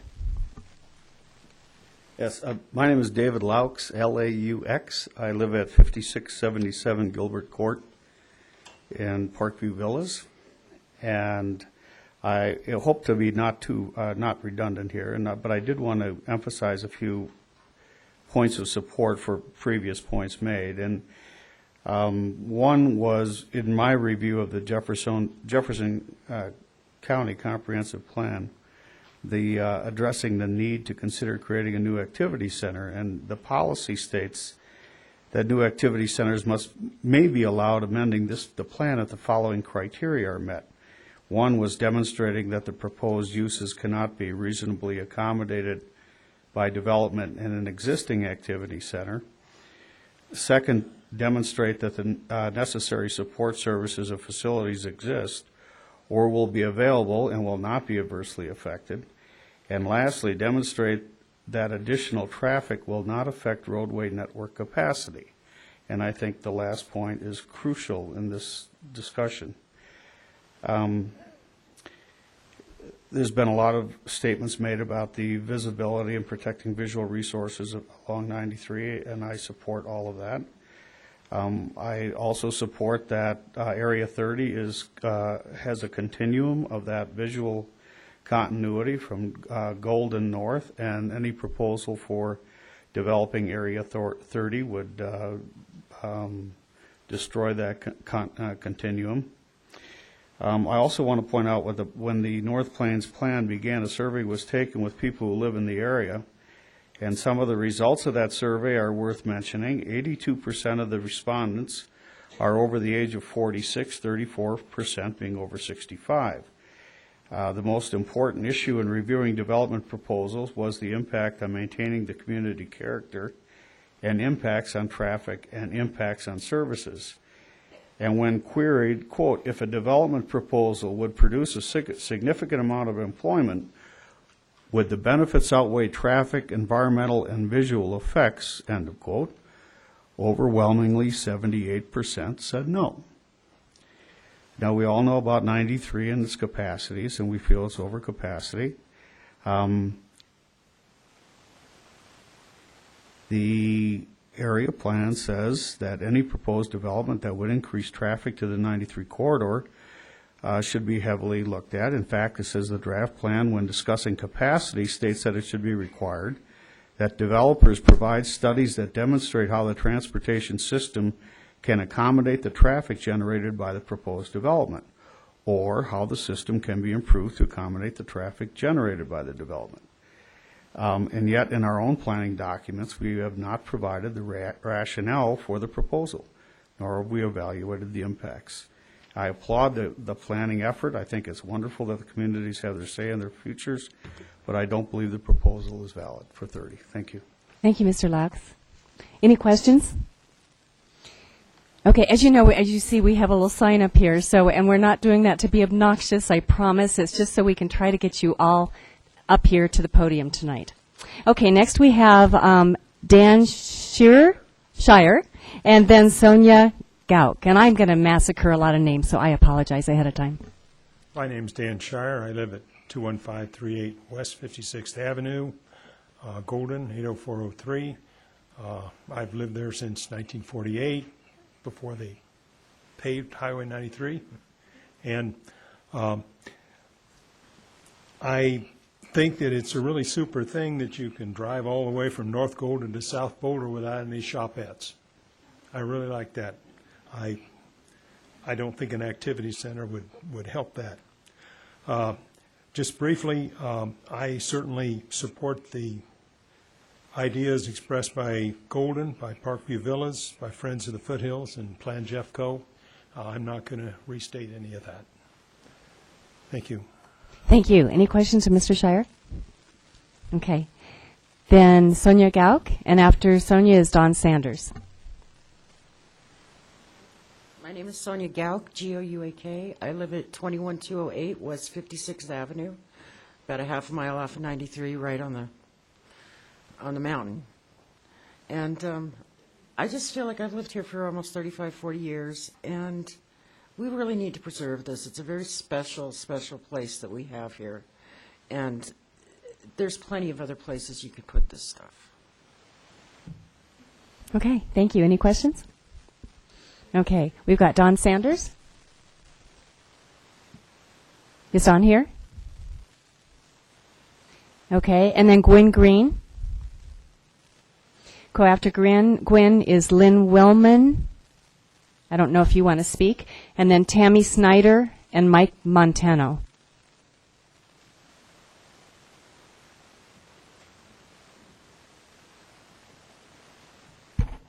Thank you. My name is Gwen Green, and my first name is spelled Gwyn.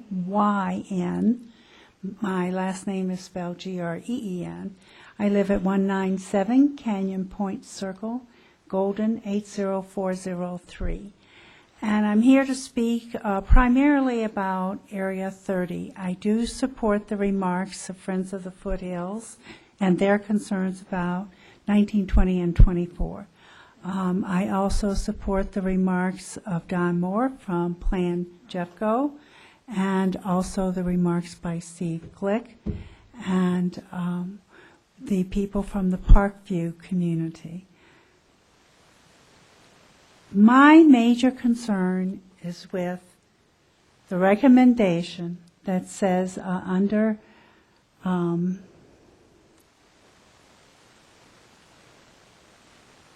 number 4, that this should be in the best interest of the health, safety, and welfare of the citizens of Jefferson County.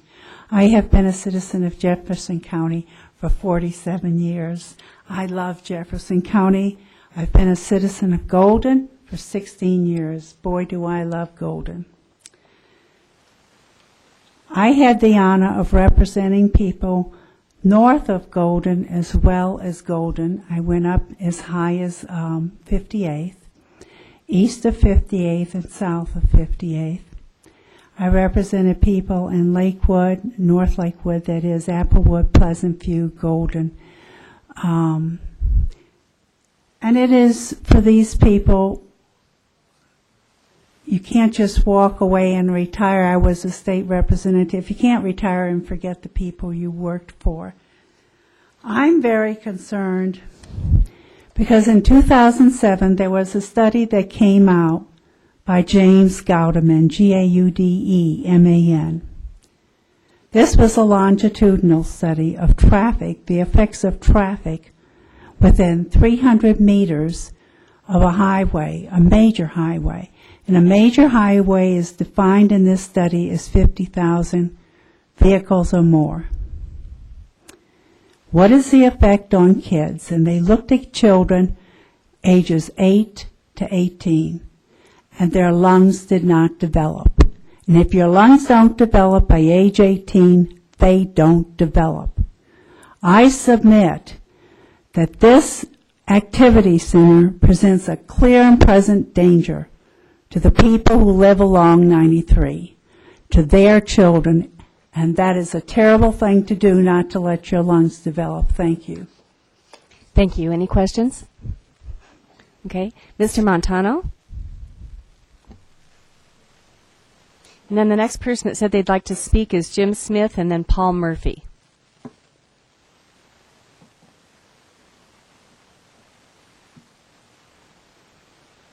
Good evening. My name is Mike Montano, Montano. I live at 16519 West 55th Drive, right off of Easley Road on the northeast corner of North Table Mountain. I actually think I wrote down I didn't want to testify, but I'll go ahead and give a few comments. I just became, I've always been aware of all this stuff going on, but I just became involved recently, and not having studied it long enough, I won't claim to be an expert on anything up here, but I will emote a little living in the area. I was born and raised in Denver, east part of Denver. I moved to Golden in 1983 to come to school here. And when I was in school, I decided at that time that I loved Golden and I wanted to live here for, raise a family here, see my kids grow up here. And it's because of the character, the nature of Golden, the open spaces and all that. And I really, I understand there's natural growth and all that, but I really like to see things kept to a minimum in the area, just for that reason. If you've ever been to the top of North Table Mountain and looked out to the north, it's awe-inspiring, that view. You know, there's some subdivisions there, but the backdrop of the foothills there is just beautiful. The only thing technically I would say about the plan, and I just read it a couple days ago, but and this is near to my heart because I live along Easley. There's a lot of bicycle traffic on there, and the recommendations for Easley Road was to leave it a 2-lane road, which I don't oppose, but I would like to see bike lanes put in there. I see a lot of money spent every year on upgrading the shoulders with gravel, you know, thousands of dollars with crews and material and all that spent along there, but I'd rather see that money directed towards making that a safer road, especially as we see the density and number of people. There's a ton of bike riders in there. It's a gateway from Golden getting up north for the bike riders, and it's a very unsafe road. So thank you for your time. Thank you. Any questions? Tammy Snyder, did you want to speak? Okay. Sorry. So after Tammy, then there's Jim and Paul. I'm Tammy Snyder, SNYDER. I live at 18445 West 59th Drive, Golden, Colorado 80403. I'm against development west of Highway 93, including the activity center. I propose that open space be put in place to preserve the natural beauty of the land, and I would also like you to find areas east of Highway 93 for development. Thank you. Thank you. Any questions? Okay, then Jim Smith, and then Paul Murphy. Good evening. My name is Jim Smith, SMITH, and I live at 5476 Joyce Court, Golden 80403, which is actually closer to Arvada than Golden.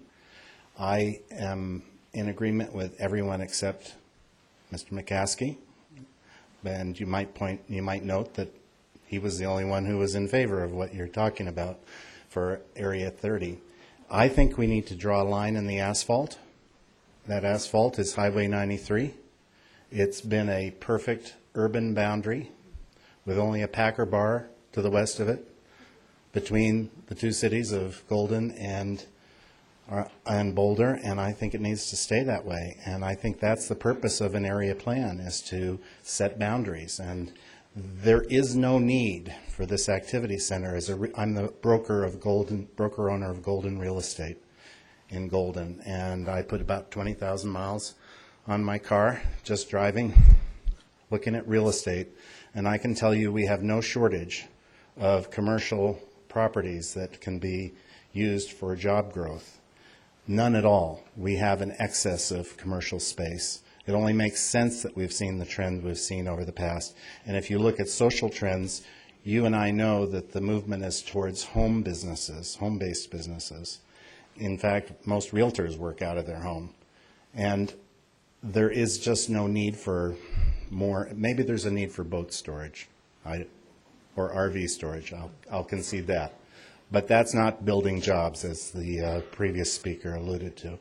So this is just an effort to allow landowners west of 93 to capitalize on urban sprawl. But what I suggest would be the proper planning would be to limit the development west of 93 to 10 acres minimum residential. Thank you very much. Thank you. Are there any questions at this point? Okay, thank you. Then Paul Murphy, and after Paul is Ted Beichart.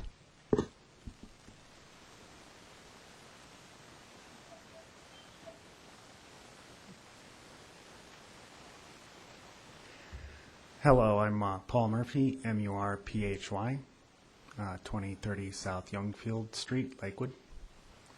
I want to add my support to the statements of Friends of the Foothills and Plan Jeffco. We're, as far as our natural environment and our open spaces go, we're dealing with non-replaceable assets, and it's something that we ought to expend very carefully and cautiously. The attractiveness of our county for living and locating businesses for the next 50 to 75 years really is going to depend on maintaining the character and the attractiveness of our unique landscape. I don't think it would be reasonable to oppose all development, but I do think that there should be a much stronger emphasis and efforts towards finding ways to do infill. I heard Mr. McCaskey testify that he thought it would be wise for you to listen to the inputs of elected officials. And, prior to the election, Plan Jeffco did conduct an interview with then candidate Don Rozier, and well, I certainly don't know what his input or position would be on this particular issue, and he is also certainly entitled to change his mind. At the time of that interview, he expressed very strong support for the concept of brownfield development and infill. So if you are curious to see any of that, that would be available on the Plan Jeffco website. Thanks very much. Thank you. Any questions for Mr. Murphy? Okay. Then we have Ted Bychart. I know I said that wrong. And then the next person that says that they would like to speak is Rob Medina. I'm Ted Bickert, B-I-C-K-A-R-T, 541 Wyoming Circle in Golden, 80403. I could say ditto, and in fact I do, especially of Jim Smith's comments. I think he captured just about everything I was feeling. But I would like to comment that a plan such as this is really building for the future, and in a sense it becomes what we give to the future generations. And I think we owe it to the future generations, our children, grandchildren, great-grandchildren, and on, that we preserve the openness. I'm going to say that because it's open space. It's some residentials scattered around to the west of 93. But that is a place that gives us, it's sort of our soul food. And yes, we need economic development, but we also need something that gives us comfort every time we drive up 93 or down 93. And we owe that to the generations coming after us. Thank you. Thank you. Any questions? Okay. Rob Medina. And then Deborah Davenheimer, if you would like to speak. Greetings, Madam Chair, Commission. Good evening. I want to first thank you for your service to our community. It's very much appreciated, and I certainly appreciate it. Again, Rob Medina, M-E-D-I-N-A, 359 Canyon Point Circle, Golden, Colorado. I'm with an organization called SYNC, and I think I missed the sign-up sheet for groups, so I wonder if I might be afforded another minute or two to speak, if that's possible. Have you been given authorization I have from the group? Okay. Just an extra minute, would that be good? 1 or 2 would be great. Okay, yes. thank you. A little bit about our organization very quickly. SYNC is a group here in Jeffco that's seeking realistic traffic solutions for the Northwest Quadrant.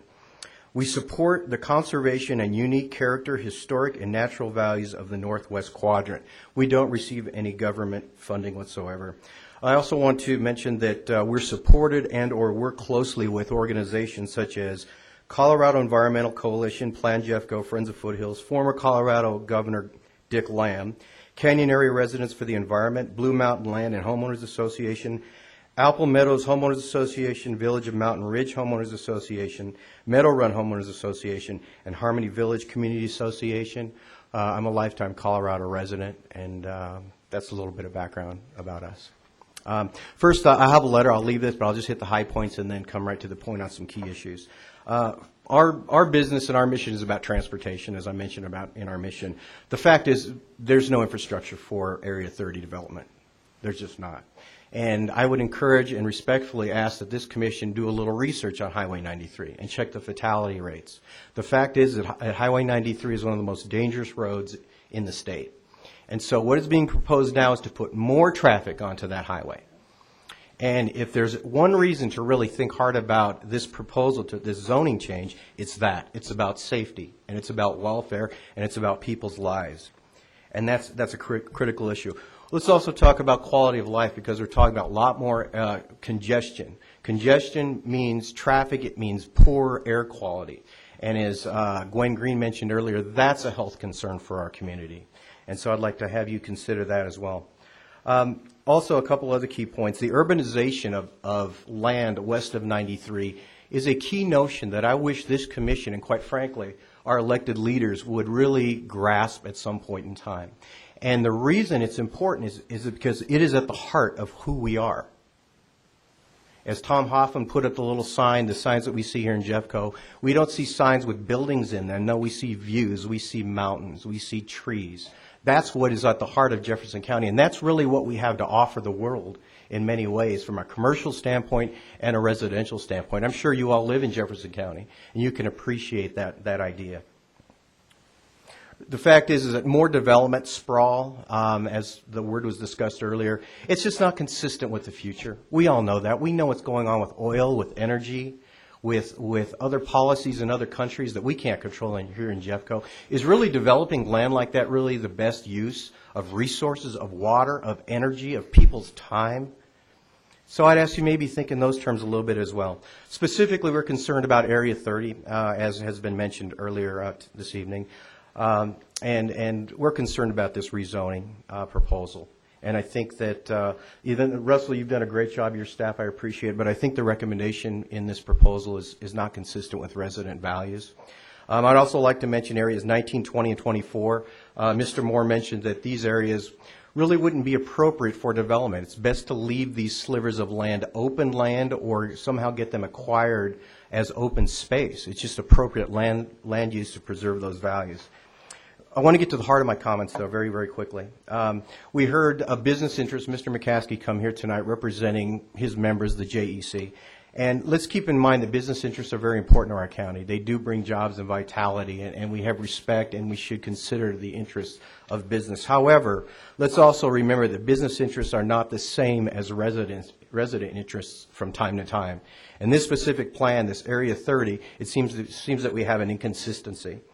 Mr. McCaskey talked about jobs. The fact is there's no credible evidence that this kind of greenfield development brings jobs and a benefit to the county because he doesn't really talk about the cost, but I will. There's a lot of cost to this. There's air quality, there's health, there's safety, there's all those key issues, and those are real costs to our community. They're not intangibles, they're real. I'd also like to touch on private property rights. You know, people do have private property rights, and I respect that, and if I own big chunks of property, I'd probably want to maximize it if I could. However, that's the whole point of this commission, is for government to be involved in these type of decisions to protect the public interest.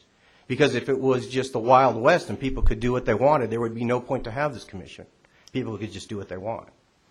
And so I'd ask you to think about your mission in terms of what's most important, maybe not to elected officials, but to the residents. I mean, there's a whole room of people here who are in opposition to Area 30. May I have one more minute, please? Just one. Okay, thank you. There's a whole lot of people in this room right now that are opposed to this and very few speaking in favor of it. So that should give you an idea of what the values are of the residents in this community. One final comment I'd like to make is that the JEC is going to come back to this commission in first quarter with a study about the values and what we value in this community when it comes to land use.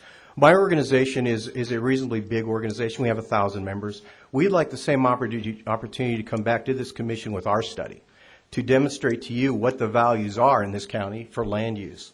And if we could be afforded that same opportunity from the commission, I would greatly appreciate it. Questions, please. Commissioner Price. Thank you, Madam Chair. Mr. Medina, thank you. Appreciate the passion in your comments. I'm not familiar with your group, SYNC. I understand your issues concerning traffic, transportation, safety, land use, the connection between infrastructure, land use. I'm wondering if your group also has policies, or you could share your opinion if your group doesn't have a policy regarding bedroom community, increase in VMT between where we live and where we work, and the proximity of jobs to residences. Can you speak to that, please? I think I can. I think Mr. Moore mentioned that the trend in the workforce these days is not about building commercial buildings and people going to and from offices.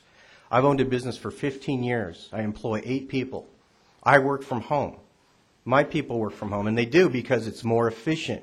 It makes me more money. That's the bottom line. It's cheaper to do it. So to throw up more commercial buildings is really not the trend these days, and I hope that answered your question, Mr. Price. Other questions? Commissioner Bastal? Thank you. Are you, No, are yeah, you I'm done? good. I'll yield to Okay. Commissioner Bastal. I'm not sure it answered my questions. I guess it's a follow-up. We seem to be down about 100,000 jobs, and we never think that we can get to balance in Jefferson County. But it's something that this Planning Commission is very concerned about in terms of outmigration for jobs. I understand the trend you're talking about, but the percentage of employment that's occurring, in home business or in home office is important but nominal in terms of the overall, particularly in this metropolitan area. So seriously, we need to provide jobs in the county is part of the premise of this plan. What's your suggestion along those lines? Yes, sir. Mr. Bastal, I think it's one word. It's infill. And I think it's been mentioned several times this evening. There's plenty of land to develop east of 93. Plenty. So I think the red herring in this issue is the jobs that it's being thrown around a little bit in this word that seems to be a key in our culture right now, quite frankly.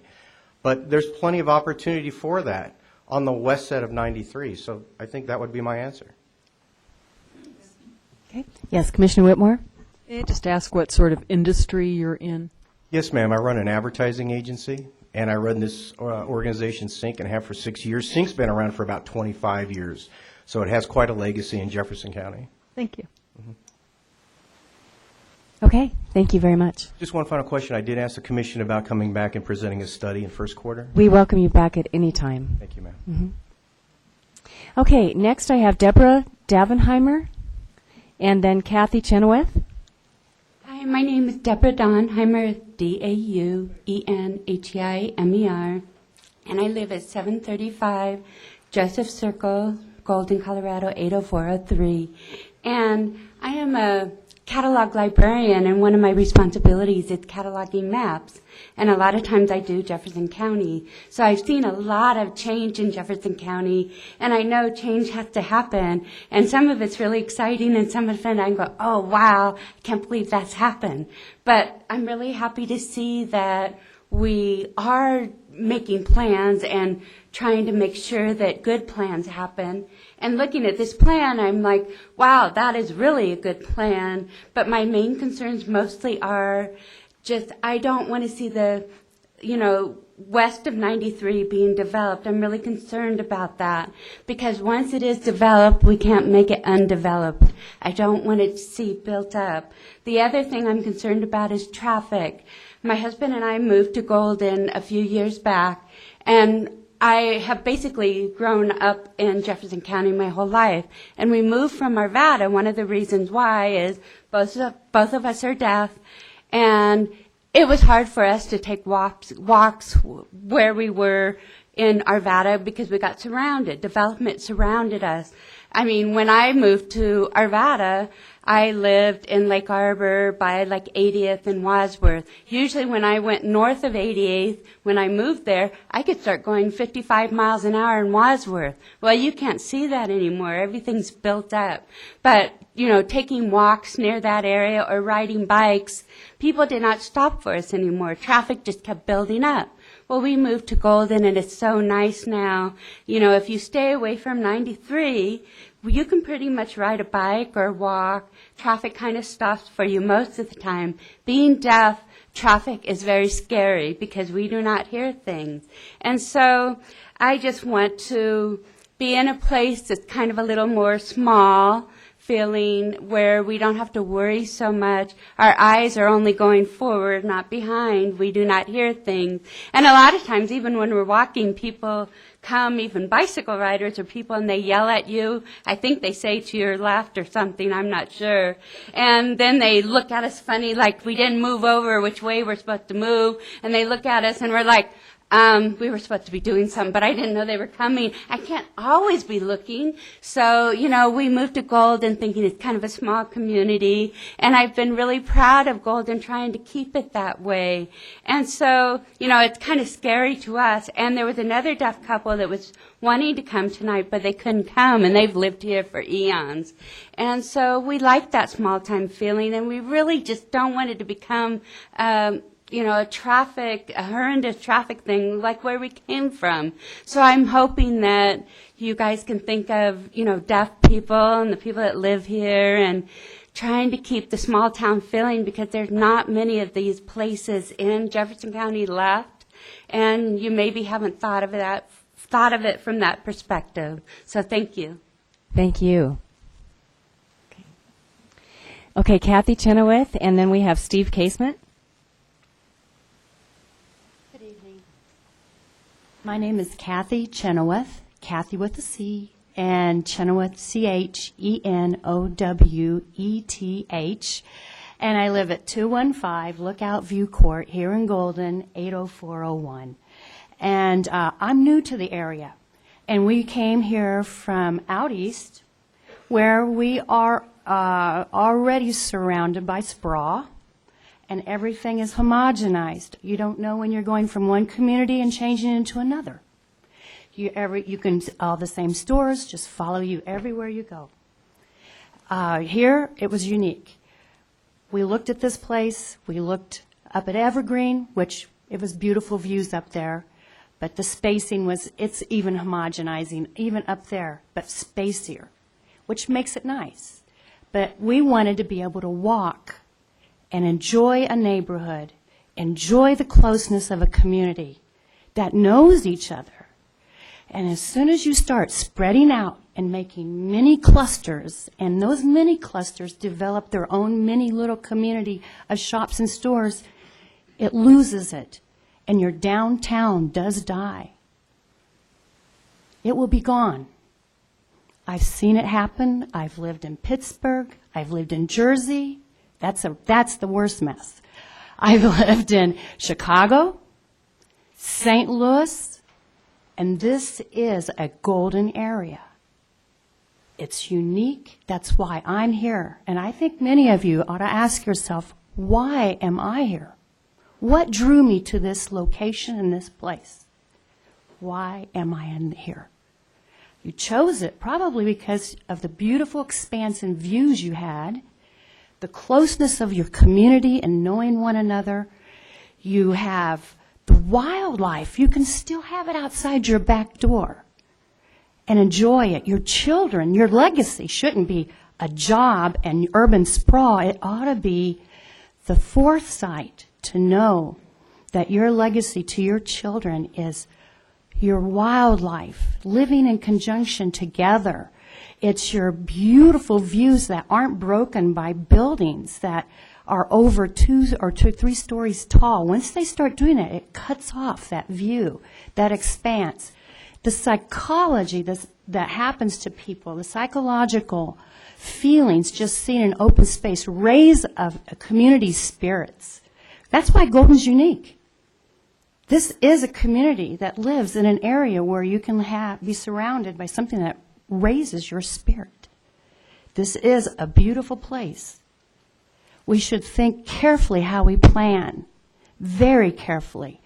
And don't worry about a group who's only doing this for their own material gain.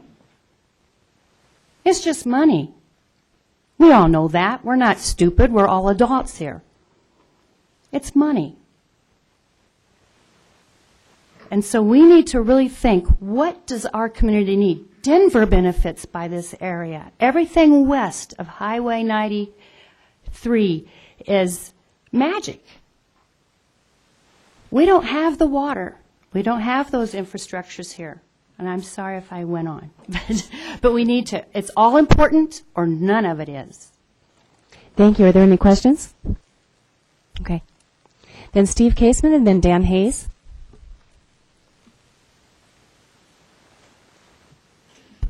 My name is Steve Casement, C-A-S-E-M-E-N-T. I live at 6557 Bear Ridge Way, Golden 80403, which happens to be in Beartooth Ranch, which is just over the hogback from Area 30. So we obviously bought our land out there thinking that we were could escape the city and live in the country. And when we turn off of 93 on 56th every day, we do that.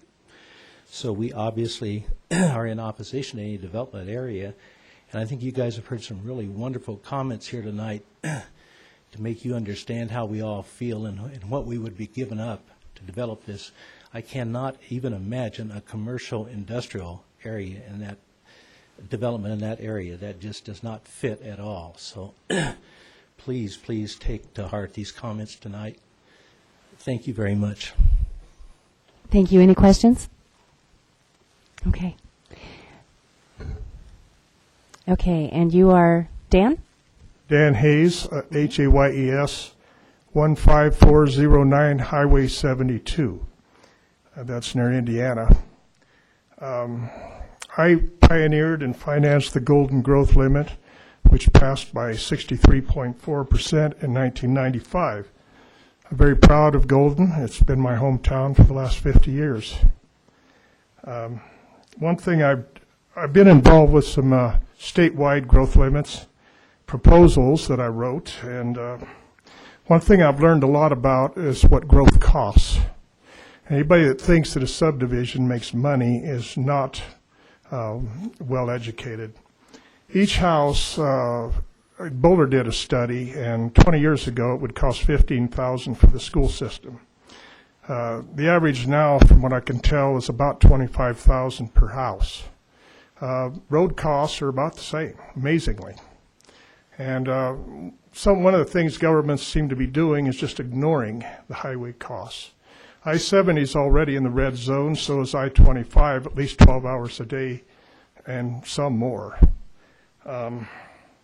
We've been trying to imitate California for the last 50 years that I know of. California is going off the cliff. It's got so many people, it can't support them. The infrastructure is costing so much that they're financially, and we're close to bankruptcy ourselves. This state is constantly trimming things that we need. And growth was a big promise, but where are the jobs? There aren't any. Jefferson County has been losing jobs for decades, and one of the reasons, if you want to know, the high cost of schools and other city, services have driven up taxes. In the last 10 years, we've had something like 7 bond issues because of growth. And when a company wants to move in and take over an area, they look at how much rentals are in the area and how high taxes are. And I can tell you Jefferson County has high taxes. And a lot of that is school. And I think the slowing the residential growth would attract more businesses. Look at Denver. Denver's a slow grower if you look at it in a total picture. So is Boulder, and they both have a lot of jobs. Your slower growing communities attract businesses because the taxes are lower and there's room, land is cheaper. When you allow a lot of residential growth, it drives up the price of land. It drives away industry. At one time, Jefferson County, or not Jefferson, El Paso, Colorado Springs was attracting a lot of high-tech businesses and that, and now they're leaving because Colorado Springs has made a bad decision. They're starting to grow rapidly to the east, and they're driving businesses off with their high taxes and high land costs. One other thing, there's a little-known ordinance called Home Rule County. Now, I don't know any of you people. I was here a couple years ago. I don't see anybody that I remember. But Home Rule County can be initiated both by commissioners or by initiative and referendum. And I do believe this county has become a municipality, in fact. And I believe that these citizens, if they're not getting proper representation, should think about Home Rule County, which will give them initiative and referendum. And I would finance that. Thank you. Thank you. Any questions? Okay, then Sydney Page Hayes, did you want to testify tonight? That's my daughter. She had to leave. Okay. And John Litz, then Ron and Roberta Eggleston, and then I think we might be ready for a little break.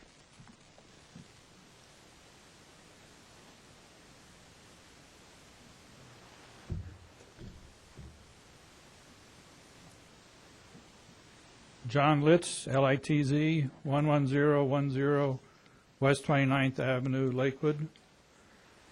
Appreciate being able to speak before you tonight, and certainly appreciate the work you're doing on the Planning Commission.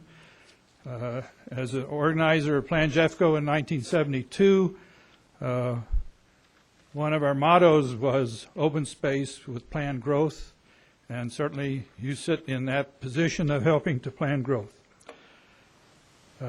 As with most of those who have spoken before, Area 30 is my major concern, and I attended most of Russ's meetings at the Apex Center and appreciated the good work and I think the taking of all the input that we provided.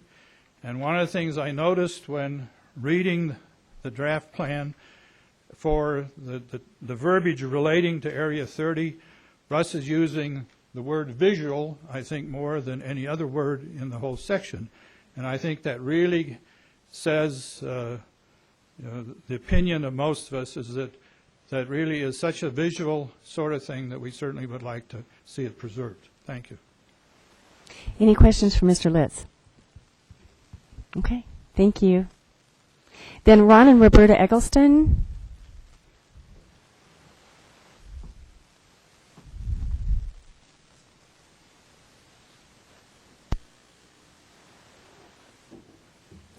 Thank you for taking the time to listen to us. We are Ron and Roberta Eggleston. It's E-G-G-L-E-S-T-O-N.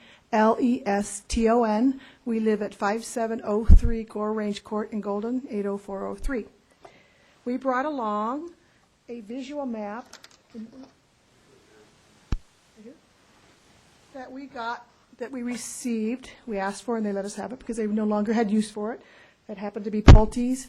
We live in the Park Villa Home development right across from Area 30. And when we bought our home in this area, they told us specifically that that it was open space and no building was going to go on. So unfortunately, we can't hold them to that. You know that we know what's happening here. So we were surprised when we heard that this development was going to happen.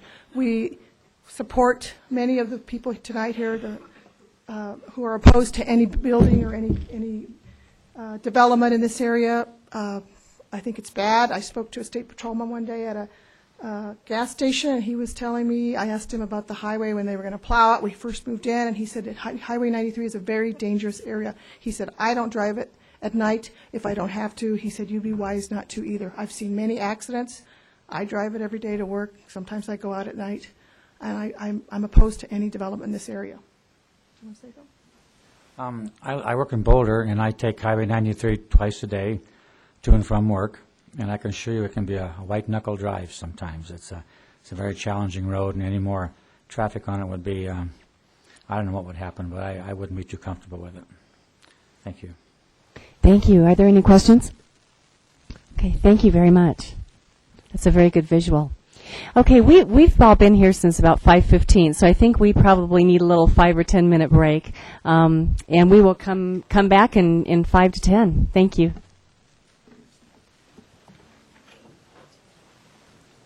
Okay, the Planning Commission is called back to order. Hello? We are back in order, please. Okay, we still have quite a few that would like to testify, so we do want to ask that everyone please stay within the 3 minutes, and if you can be, under that, that would be great. If you can say ditto, that you agree with so-and-so, that would be wonderful. The next person to testify will be Judy Thomas, and after that is Peggy Honeycutt. After Peggy is Esther Kettering. Kettering, excuse me.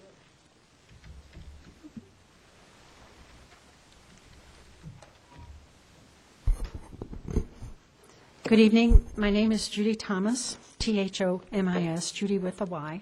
I live at 6616 Arvada. And my horse lives, I'm an equestrian, my horse lives in Golden. He's always lived better than I do. So I'm here as an equestrian also. So I have some general comments. Many of my comments have been addressed by Mike, who is just here and had to leave. So he's a member of the Jefferson County Horse Council. But some of the comments that I've heard from Mr. Hoffman and other people have triggered a certain response in a past study that I did, and I'm not current on this study right now, so I apologize in advance. But it's kind of a big picture from a dollar standpoint, and I'm not necessarily addressing Area 30. But this big picture is something that addresses urbanization, and it's something that I studied called the Cost of Community Services. And this was started by the American Farmers Association quite a while back. And the cost of community services basically is an algorithm.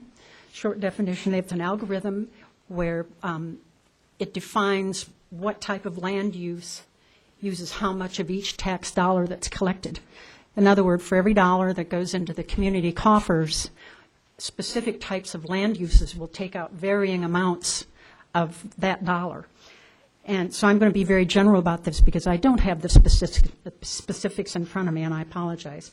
But for example, the land uses that it addresses, one is single-family residence, another one is commercial/retail, another is light industrial, another is manufacturing, in other words, heavy industrial, and another one in the residential thing is multiple-story residences such as apartment buildings, condos, blah, blah. So, and did I mention agriculture? Anyway, that's down at the bottom for a good reason. So the last study that I looked at a 3 years ago when I was going to speak to the commission was from outside the Boston area, and I do believe the closest one here is maybe down in Arapahoe County, and that might not be current. But the one in Boston was the most telling. And this is outside the Boston residential area, the urban part of it, the central urban part.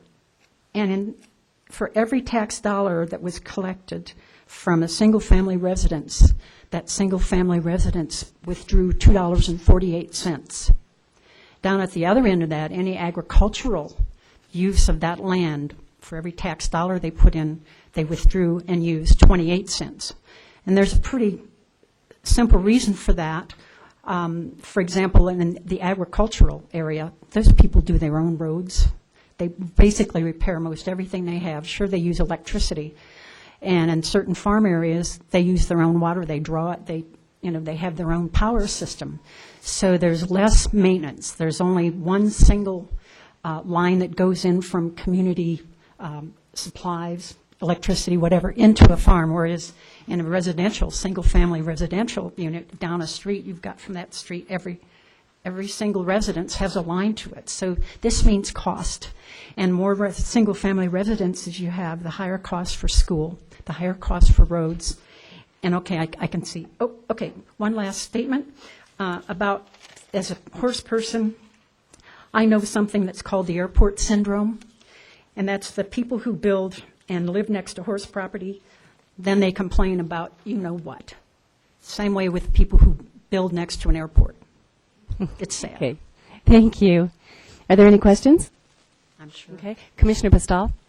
Just a brief one. I appreciate the information. It triggered my memory on that study as well.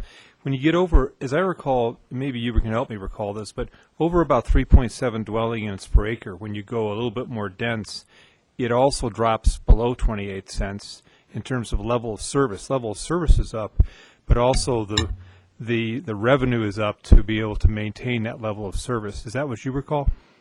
That, you're talking about multifamily dwellings? in Yes, other I words, am. Apartment Yeah. buildings, condos? Your single-family example would be around about 3.7 per acre. I think That's true. that's what the study was about. Yes, it is true.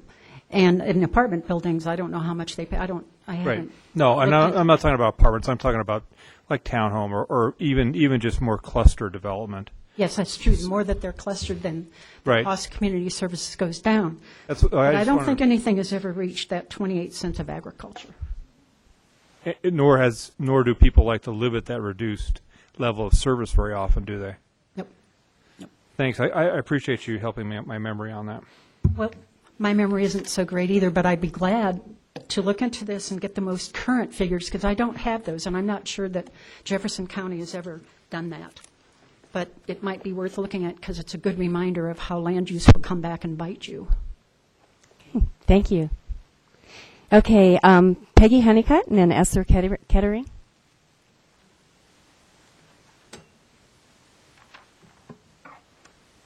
Madam Chair, Commissioners, and staff. My name is Peggy Honeycutt, and I reside at 5400 McIntyre Street. That has been my home, where I breed purebred and half Arabian horses, and have done so for 48 years. Speaking of farmers. My background with the county is 23 years on the Board of Directors for Prospect Recreation and Park District, 10 years on the board of the Fairmont Improvement Association, and 31 years on the board of the Jefferson County Horsemen's Association. This is my fourth Jefferson County Community Plan that I've worked on. I want to commend Russ Clark on the really tremendously difficult job he has done so well and with the least amount of bloodshed. In 1976, the FIA, those are just listing the community plans, that's all. This is where the health, safety, and welfare of county citizens comes in. In the draft, we take issue with the specific use of the term McIntyre. No other street is so noted. This is discrimination, and we don't think this should be, as McIntyre is the center of Fairmont and the center of the Prospect Park and Recreation District. Any further widening of this street would effectually split both the community and a special district. Now, in trying to get an overall plan, or an all-inclusive one, the wrong strictures can befall us. We do not want to be rubber-stamped with the rules of cities.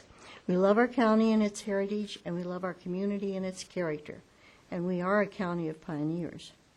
Therefore, Commissioners, we ask that when you consider a final approval to this North Plains Plan draft, that you handle with care the semi-rural character of Fairmont and much of the rest of North Plains, and that you support the great heritage of the North Plains that is the legacy of our county. And thank you for your consideration. Thank you. It looks like we have a question. Commissioner Ferguson. Yes, thank you. What is the your recommendation for McIntyre if you want to keep it a two-lane road? Well, about 2 plans ago, we came up with adding a trail. Now, it's already a 3-lane road in front of our home. In fact, that's from approximately 44th North. Well, 44th in front of the Coors Tech Center is 4 lanes at least. And then north of 50th to 60th, it's a 3-lane road. And granted, they are turn lanes, but it's still 3 lanes wide. And we would like any widening that would come next to be a trail. We really need equiped trails, and that's what we have fostered in our community. Not paved. Dirt is fine. And the kids can even navigate on dirt, which they do. In fact, they like it better when it's muddy. But that's what we foresee from McIntyre. Thank you very much. You're welcome. Commissioner Anna. Would a trail along McIntyre hook up with trails north or south of the area you're talking about? Oh, yes, we have a network of neighborhood trails. And then we do have the Boulder-Denver Water Conversion Canal that comes down, which is one of the open space dedications, and they even have a head gate, or, well, whatever, at near the White Ranch, you know, where the silo is, where horse rescue is now, and that's where it starts up there, so that you could unload your horses or get going up there and come down. And that goes all along the backside of Coors Tech. We went around on the west side, and Open Space took that trail. Prospect was on the north side and took that trail, and it goes down a little bit on the east of Coors Tech. And then the main problem is getting across McIntyre, which, if we had some kind of a light at 50th, we could use. Up at 54th, you can get across. But the idea there is to get over behind the Farmer's High Line. And if you remember him years ago, Ray Prince from Open Space had in mind going along Farmer's High Line to get from Clear Creek clear up to Standley Lake with horses and, well, walking, hiking. Then we would go behind and along the Farmer's High Line, actually behind where we live and have property on McIntyre. It would be behind Crestview Estates across the Farmer's High Line. And that goes up to an arena called the Crestview Arena at 54th and Kendrick. You know, I think what we'll do is talk to you more about this to get all the details. But it looks like Russ has been writing furiously as you've been talking. Well, we so. did all day. Okay. So thank you very much. Thank you. Mm-hmm. Then Esther Ketterling, and after that is Daniel Green. My name is Esther Kettering. That's ESTHER, KETTERING, and I'm with Cassidy Turley Fuller Real Estate Company. I have lived and worked in Jefferson County on and off for over 32 years, and I specialize in industrial property sales and consulting, primarily in central Jefferson County. I served on the Comprehensive Planning Task Force in 1988 and 89, and I served again on this recent Comprehensive Planning Task Force effort, and I don't think I missed any meetings. I would say that, in short, I think that this plan that is proposed is a very carefully thought out and balanced plan for future growth in Jefferson County over the next 20 to 40 years. And while I know that the life of a comprehensive plan is probably 20 years, I do think that fulfillment of this plan could be as long as 50 years. And the reason I make that statement is because of my involvement with industrial and commercial property in Jefferson County.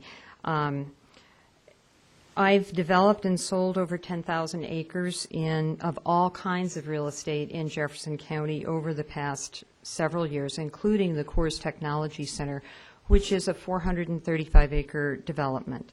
And while that park is completely developed out in terms of infrastructure, there are a couple, 3 available lots remaining. I also have personally championed or been involved in dedication of over 5,000 acres of open space in Jefferson County alone. This comprehensive plan is our future, and it will survive and influence the county growth and texture for the next 25 to 40 years. It fulfills the vision that the task force and the numerous people that came into individual meetings and that Mr. Clark spoke with over the past year expressed. What businesses want, and what I see in my business, is that industry wants to be in a master planned community. Yes, there are certain types of business that will go into infill environments, but in order to create jobs and careers for people, I think that what has the most appeal is the master planned covenant protected community of business, like Corporate Center at 6th and Colfax and I-70, 6th Avenue West in the same general vicinity, the Coors Technology Center, so forth. It's critical that these businesses that will be attracted to the comprehensive plan, industrial areas, are in support of the Colorado School of Mines, Ball, Coors, the Federal Center, BCT, Caridian. And one very last comment is that we've learned over the last 10 years that you cannot survive on jobs in the creative class alone. If you have a lawyer or a doctor or an advertising agency, something has to be behind that business creating those jobs. And that means manufacturing or innovation, more importantly. Thank you very much. Thank you. Are there any questions? Commissioner Rogers? Thank you, Madam Chair. Ms. Kettering, could you address the issue in terms of the availability of commercially developable land currently in the North Area Plains? Is there abundance of that? Are we lacking? Can you? I would say I can't speak specifically to the North Plains plan, but I can say that in about the year 2000, Jefferson County Planning, in conjunction with the Jefferson Economic Council, undertook a land use study that identified what land was available in the entire county for business growth. And that meant two general categories. One was industry, and the other one was commercial or retail. And if I remember the numbers correctly, I think about 40% of the county is in dedicated open space, which I think at some point becomes a concern because you're taking that land off the tax rolls and putting, on the other hand, a burden of management cost on the county. So that's just one of those things that's out there. I think that there's room for, continued interest in open space and so forth. But less than 4% or about that in county land was available, and that includes in the municipal areas for commercial or industrial development. About 80% of the employment and commercial industrial space in Jefferson County resides between 64th and Alameda. And I remember one day a few years ago, the city of Westminster called me and said, how come we can't get any of these plumbing jobs in Westminster? And I said, well, let me look into that. After doing the research, they did not have the critical mass of available space. Businesses like to have choices. They can't go into just any building. They need to go into a building that is tailored for their use, whether it's dock-high truck access or drive-in truck access, laboratory, 20-foot clear high versus 12-foot clear high, whatever. It's a much more custom thing, so you have to have a broad inventory of space. And right now our vacancy is holding steady or even slightly going down, and metro-wide it is going down in industrial space. Okay. Follow-up question. You talked about your experiences working with new employers coming into the market, and talk about your experience with what you call master plan development parks. Yes. Could you talk briefly about those experiences as they might relate to infill sites, one-off sites versus master plan parks in terms of the attractiveness of new businesses, core employers coming to the market, and also talk about those parks or those infill sites relative to within the city of Golden or Lakewood or in the exterior components of the county? I'm happy to. Thank you. First of all, 20 years of my experience was with Coors, and I worked as a site selection person for Coors for a number of years. The whole time I was there, I was in the real estate department, and I had a lot of jobs in the real estate department, but one of those jobs was nationally and internationally doing site selection. So it may be different for a company like Coors, but because they're so big. But if, let's say they were going to locate a distributorship, one of the things that a company wants to do is they want to make sure that their business is not going to suffer negative influences either on the community or from the community. So, for instance, if a business goes and locates in an infill environment and they're running a lot of trucks 24/7, that could be a stress on the community that they wouldn't want to hear about later, so they would rather be in a covenant-protected, zoned, master-planned industrial park where everybody's running trucks and everybody's got their lights on at night, and people are running 3 shifts a day and so forth. And there's a master drainage plan, and Okay. Did that answer your question? Could you address the issue about infill sites, the attractiveness of sites within the municipalities versus outlying sites on the perimeter or the edge, or the what we're talking about, maybe the northern parts of the county? Well, infill do those work? sites in the northern parts of the county, I think that the issue is of availability when you're talking about infill, because typically there's in a more dense urban environment with mixed uses, it's going to be difficult for an industry to make a choice to locate next to, let's say, a preschool, or I'm running out of examples, but plus if they go to a master planned community on the edge, they know that there will be, first of all, probably more control over a zoning situation, because zoning for industry gets very specific. For example, in the Coors Technology Center, I always joke with people that, well, you can do almost anything you want there except kill cattle, which is pretty much true.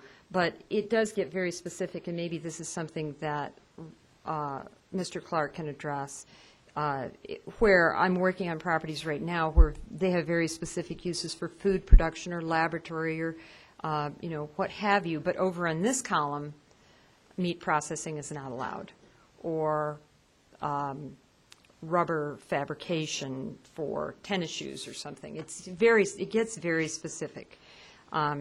Also, there are certain industries that want to be what's called a greenfield site. They don't want anybody to ever have been there before, because they may have such a sensitive use, like pharmaceuticals or medical manufacturing, that they don't want to go to a redevelopment environment. Thank you. And Commissioner Anna? What type of companies would be attracted to an area that has the likes of Coors Technology, Colorado School of Mines, University of Colorado, NREL, and so on? I would say that I deal with these people all the time. Any type of business that is a vendor or a service provider to what I call the Big Five in Jefferson County, and that would be Coors, Ball, Lockheed, the U.S. government, and BCT Ceridian. Those are what I call the Big Five. So what I see in my business is a lot of engineers designing conveyor systems, very sophisticated conveyor systems, machine shops that are manufacturing things, to fulfill orders from Lockheed or Ball. And I'll say to these guys, so what are you making there? What is that? And they'll say, I can't tell you, it's top secret, and I don't know anyway. They just give me the plans. So food scientists having to do with byproducts from the brewery to make animal feed, health science types, I did a lease with a telescope company. They were working on one telescope for 3 years for the entire term of their lease. It took up the whole space that they were in, and that telescope is now on a mountain in Hawaii, and their lease is expired. So, I mean, it's a myriad of businesses, and I love my job, and it's very interesting, but I could go on for much longer than you have. Another time. Maybe another night, yeah. Okay. Well, thank you so much. Thank you. Mm-hmm. Okay, we have Daniel Green and then Evelyn Nettleship. And after Evelyn is Renee Nelson. Good evening, Madam Chairperson and Commissioners. It's been a long night, and thank you for your patience. My name is Daniel K. Green, last name Green, nothing to do with the other side of the room. I live at 625 Joseph Circle in Golden, Colorado, 80403. I might be a breath of fresh air because I've only been here for 17 months. Retired, and this is the place where I'm going to put my boots on the ground. Moving into that 625 Joseph Circle is Canyon View KB Home area at the top of, Washington Avenue. And it's right across, just east of Golden Gate Canyon Drive. So we only have one means of ingress and one means of egress, and that is out to Highway 93. So I get a little bit of a vested interest in discussions that involve Highway 93, and I can't for the life of me. By the way, the quality of life does begin with a job. I've done that for many years now in my business before I retired. But I can't for the life of me, unless I've missed something, I don't understand why the traffic or 93 has been neglected in this study. Because being retired, I come and go as I wish throughout the day on the 93, and there are not too many times when that road is vacant or empty, and there are a lot of earth moving trucks that go up and down there, sand and gravel, or whatever they might be, whatever they're hiding in those things that have trouble stopping. But what I see is, since I've been here now 17 months, is an increase in traffic already. And when I hear about the study and I hear about the people that would be coming in, and also business, industry, small business, you're going to have that traffic as well, along with the suppliers that are going to come in and supply those businesses, along with, if it's industry, you're going to have raw materials coming in and you're going to have a product flowing out. And all I see is a north-south access, and that's 93 for accommodating all of this work. It's going to get bigger. I would say that I would oppose any future work on that area until you improve that highway. And I did work for a company and did some siting myself on big plants, glass plants, et cetera, in the States and also in Asia. And yeah, I would look at that road out there and I would say, you folks confuse me. Do you want expansion and growth here, or don't you? It looks to me like you've got a road that says, I don't want expansion here. But if I'm going to come here and bring all of the inbound and outbound traffic with me, I don't think you're going to be able to accommodate that, and I'm going to be in a lot of trouble with all the locals. So thanks for your time, food for thought, and I truly think that you're on the right trail, but I don't think you've got the horse saddled right yet. Thank you. Thank you, Mr. Green. Are there any questions? Okay, Evelyn Nettleship.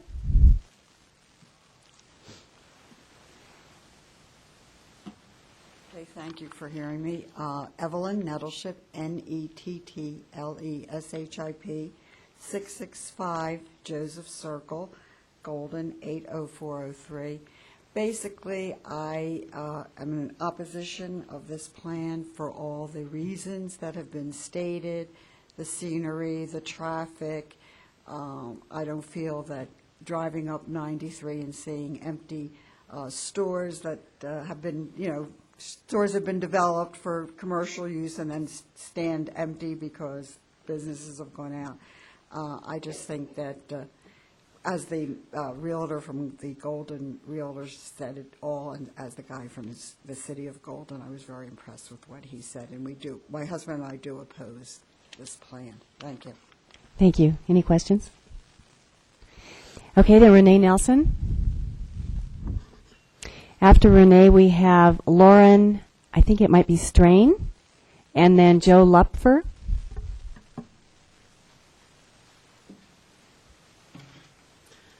Good evening, Madam Chairman and Commissioners. Thank you for this time this evening.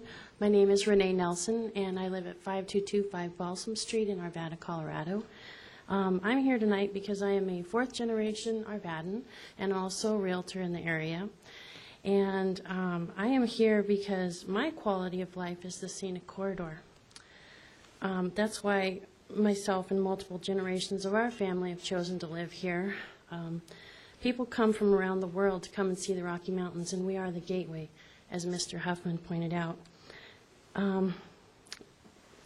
And with that, one of the reasons our extended family and people come to visit us is because of our proximity to being in Arvada and being able to go to White Ranch and use the trail systems. And I just see once this corridor is built out that it's no longer special. Currently we have something special. And bricks and sticks can't replace that. Job centers and jobs will come and go. Commercial centers will come and go. But I'd like to keep that area special. And I agree and support the remarks of Friends of the Foothills, City of Golden, the Parkview Villas Interest Group, Plan Jeffco, and SYNC. I do appreciate your time. And if I could reference back to the PowerPoint from this evening, where they had the special character area was submitted, and they had noted that Leiden was designated as a special character area due to its unique history. And I would just like to submit that the Front Range Mountain Gateway is even more unique and more historic than Leiden, and I'd like that to get some consideration. Thank you for your time. Thank you. Any questions? Okay, please, no applause tonight. Everyone gets a chance to talk, and that's in place of the applause. Okay, Lauren? Yes, my name is Lauren Strain, S-T-R-A-I-N. I live at 213 Ford Street, Golden, Colorado, 80403 with my husband and my daughter.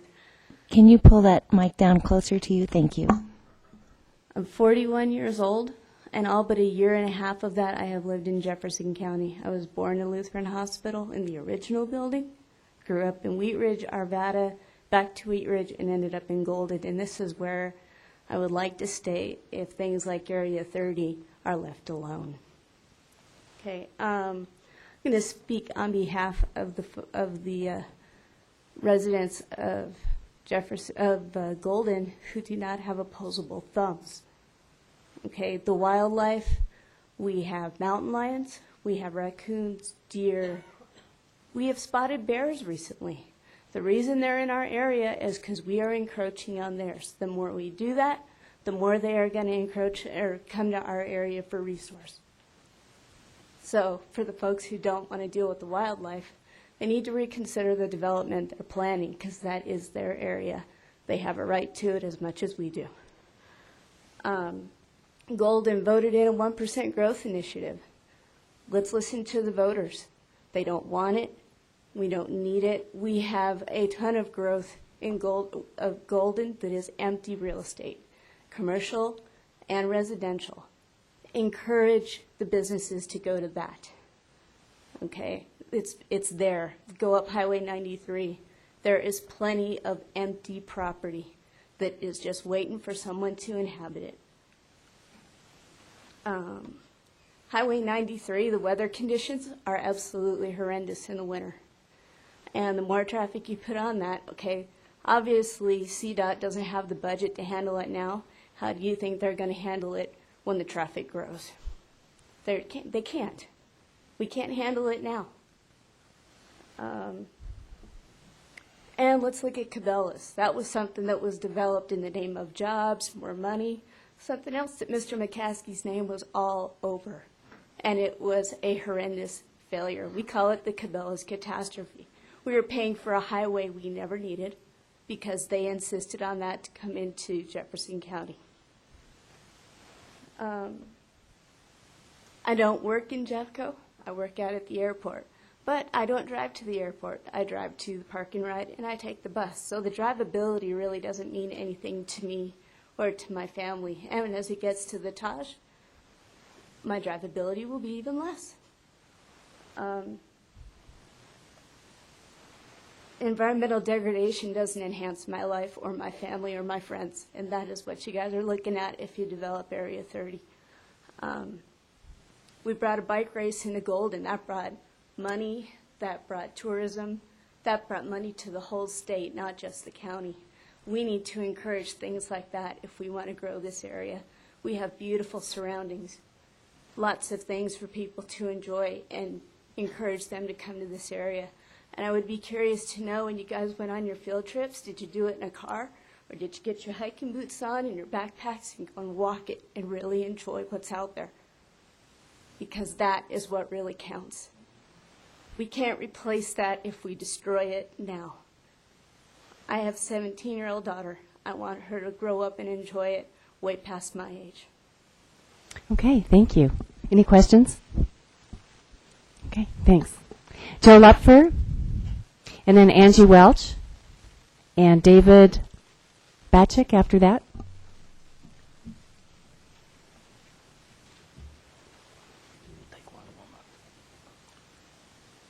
Evening. I'm Joe Lupfer, Lupfer. Thank you for pronouncing it correctly. I live at 19084 West 61st Place, Golden, Colorado, 80403. And I would like to speak in opposition to the Area 30 plan. I'd like to say that I agree with all the negative comments about that so far tonight, and I feel that there's an issue that hasn't been pointed out, and it was briefly touched upon by a speaker earlier regarding the riparian corridor at 58th and Highway 93. That is the same corridor that is referred to in the special interest area of Area 6. Why is it not mentioned in Area 30? It's simply called a potential boundary behind which more extensive uses may be hidden from public view. This corridor provides a special avian habitat in the area immediately adjacent to the foothills. Mountain bluebirds, lazuli buntings, indigo buntings, yellow-breasted chats, and gray catbirds, to name a few species, regularly nest along the Van Bibber Creek riparian corridor of White Ranch open space area to the immediate west of Area 30. These birds will arrive early in the spring to do their mating and nesting activities. We inevitably get a late season snowfall, and these birds will move down into the adjacent riparian areas on the plains to survive the storm. If we destroy or alter the Van Bibber riparian corridor in Area 30, we can potentially result in a lower survival rate for these and other avian species that depend upon those foothills for their nesting. Therefore, I recommend that the plan be changed to say that Area 30 should not do anything negative or touch the Van Bibber Creek riparian corridor, and this includes road access or commercial activity at the 58th Avenue intersection. Now, I have one more point that occurred to me after hearing Mr. McCaskey speak about people driving out of the county to go to jobs. I heard of two more tonight, and I know of several people in the neighborhoods near that area who use it as a Boulder bedroom community. Now, do we want to develop another Boulder bedroom community? Boulder has a limit on growth, and it costs a lot to live there. So people will drive from Longmont and Loveland, and I propose they'll also be happy to drive from Area 30 to Boulder to work. It looks like I'm out of time. Okay, thank you. Any questions? Okay, thank you very much. Then we have Angie Welch, David Bachik, and Matt Berta. Have all of those already gone home? Sorry it's so late. Okay. Okay. Are you Matt? Dave. Okay. Then is Matt Berta here? I might be saying that wrong. Okay. Good evening, Madam Chairman and chairpersons. My wife and I live here in Golden. We've been here about 3 years, and I'll make this brief, but I want to reiterate my support for Mr. Glick and Mr. Moore and what they said earlier about the negative impacts of Area 30 being built up. One of the things that I was looking at your plan here, and it speaks of office in research and development. Semiconductor comes to mind as a research and development type industry. Along with research and development type industries, you have a lot of chemicals and gases, especially in the semiconductor industry and the aerospace that I know Lockheed is involved with, that get used in facilitating the buildings and the fabrication plants that need to process wafers and parts in those industries. Putting those industries that you speak of in Area 30 right along the foothills, especially in light of the Indian Gulch fire we had less than a year ago, is, as we said in the Marine Corps, just bad head work. It's not well thought out. If you're thinking about putting light industrial, you have all this area east and south where you can put semiconductor and aerospace and research and development. That's a very broad term, and it opens the door for a lot of industries that would not be welcome in this area. Howbeit, they would create jobs. However, I think most people live in Golden. I can speak for my wife and I. We moved to Golden because we are up against the foothills, and the foothills are scenery, and we like the quiet, peaceful aspect of that. We drive into town to do our jobs. I work for the railroad. I drive 15, 20 minutes down to 48th Street Yard, and that's where my job is. Most people who live in Golden don't mind driving east to go to a job. I've talked to a lot of people about this, and the reason they live in Golden is for the reasons I've already stated. So that's pretty much all I have to say. Anyway, thanks for your time. Thank you. Any questions? Sir, can you state your name and your address, please? Oh, yeah. Name's Dave Bachek. Address is 19058 West 61st Avenue. And how do you spell your last name? Botchek. Yeah. Thank you.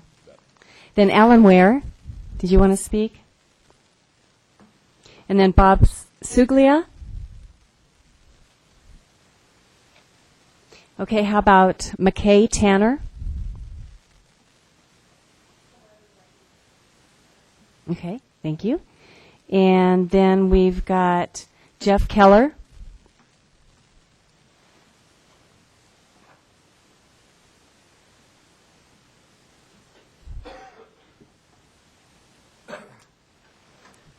Good evening, Madam Chair and Planning Commission members.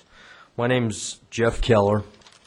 I am with Keller Farm Property and Asphalt Paving Company, and I've been a resident of Jefferson County all my life, 52 years. And we've been fortunate enough to have acquired one of the last large parcels that's indicated here in front of you, and you've heard a lot of talk about in terms of Area 30.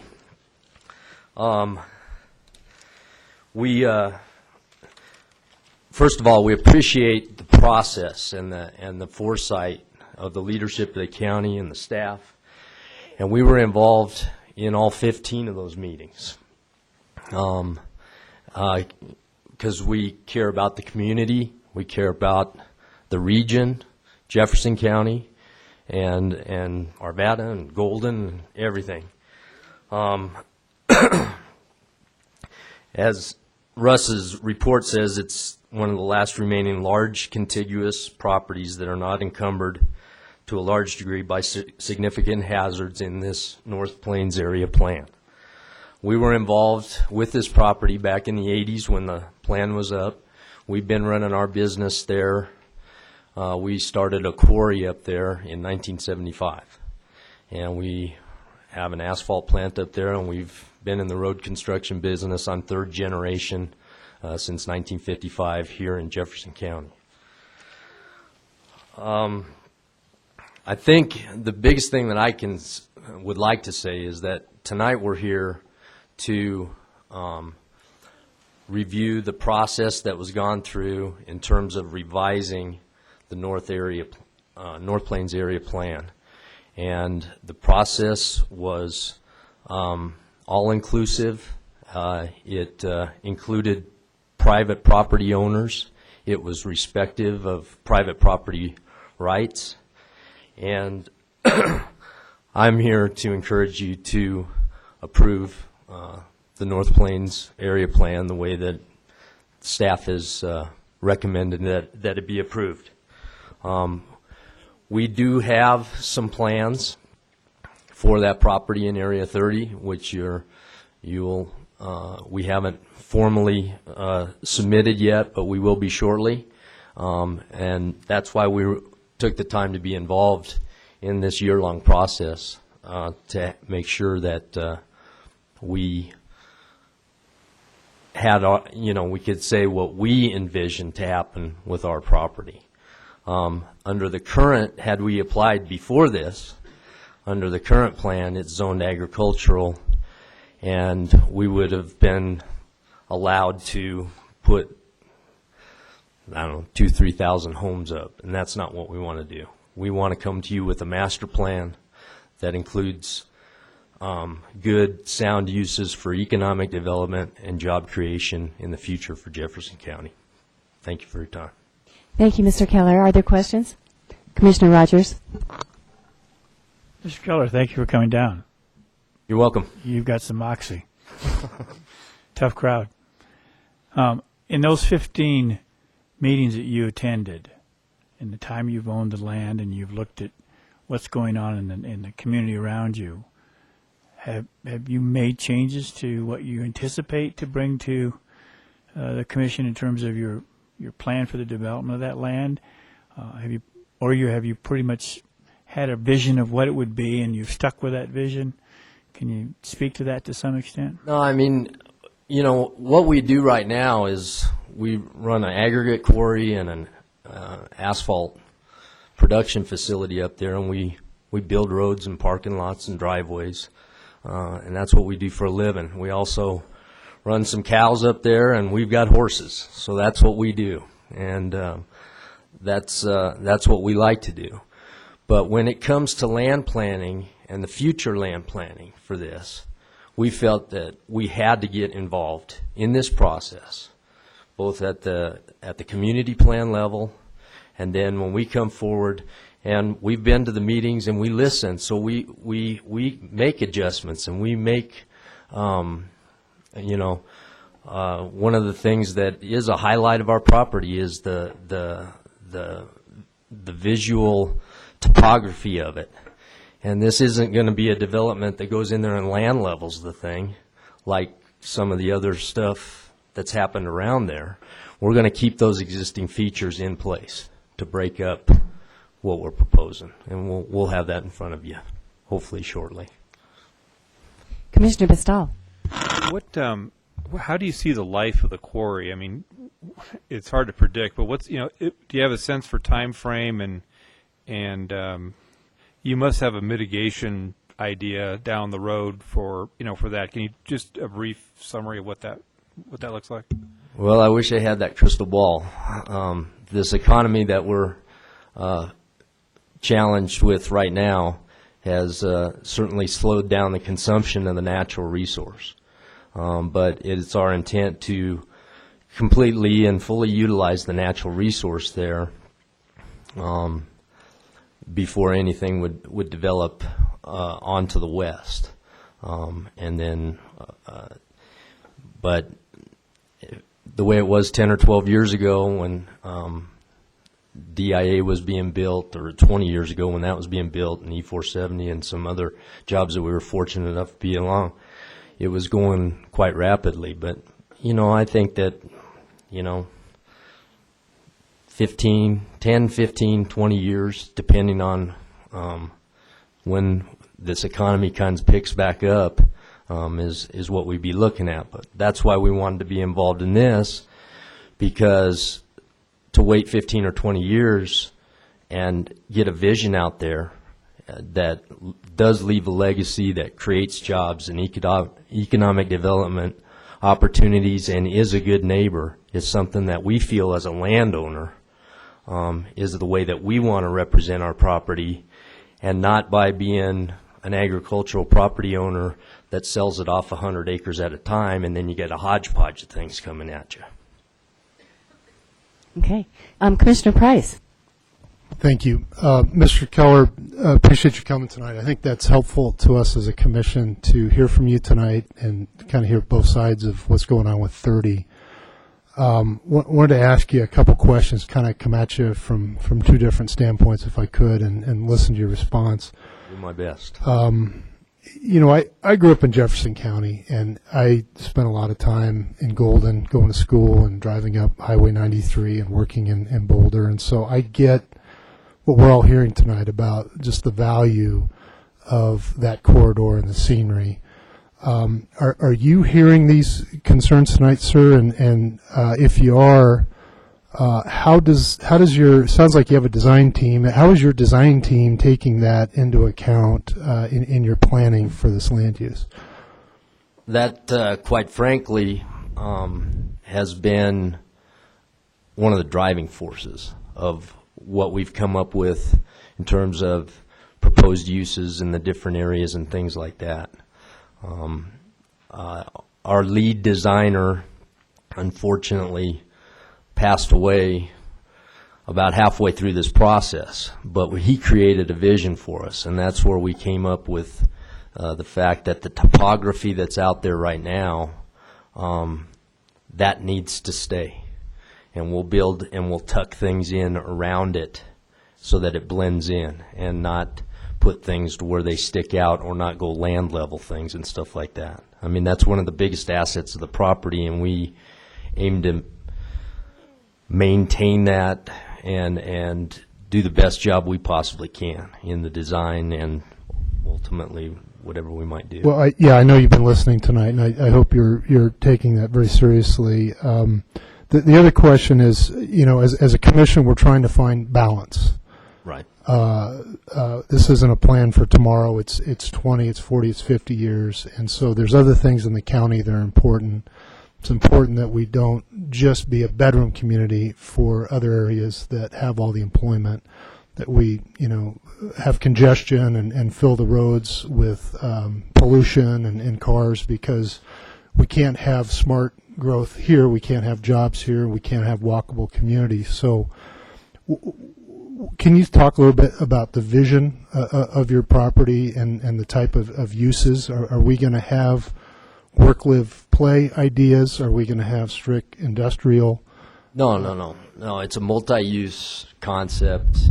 It's live, work, play. In it right now, the way it is, it's close to 35% of it is open area that would be available to the tenant, the people that come in and move their businesses there, and the people that would live there. There's a residential component to it, and there's some multifamily. We've tried to build. When we sat in the meetings, we listened to everything, and we tried to build something that had flexibility for the future, so that as things change, we have opportunities to do that, to see what the market does. But yeah, it's not another Coors Tech Center. There's a portion of it that out by Highway 93 and 64th Avenue, which is where our barns and equestrian center is, and where we handle cattle and stuff like that. We plan to move that over to the southwest end of the property before you go through the little canyon to go up Beartooth Ranch, and build a couple homes for people in my family that we would live there, and have a family equestrian center is what we're calling it. So Thank you, Mr. Keller. Thank you, Madam Chair. Any other questions? Thank you, Mr. Keller. thank you. Okay, next is Gabrielle, or Gabby Sadler.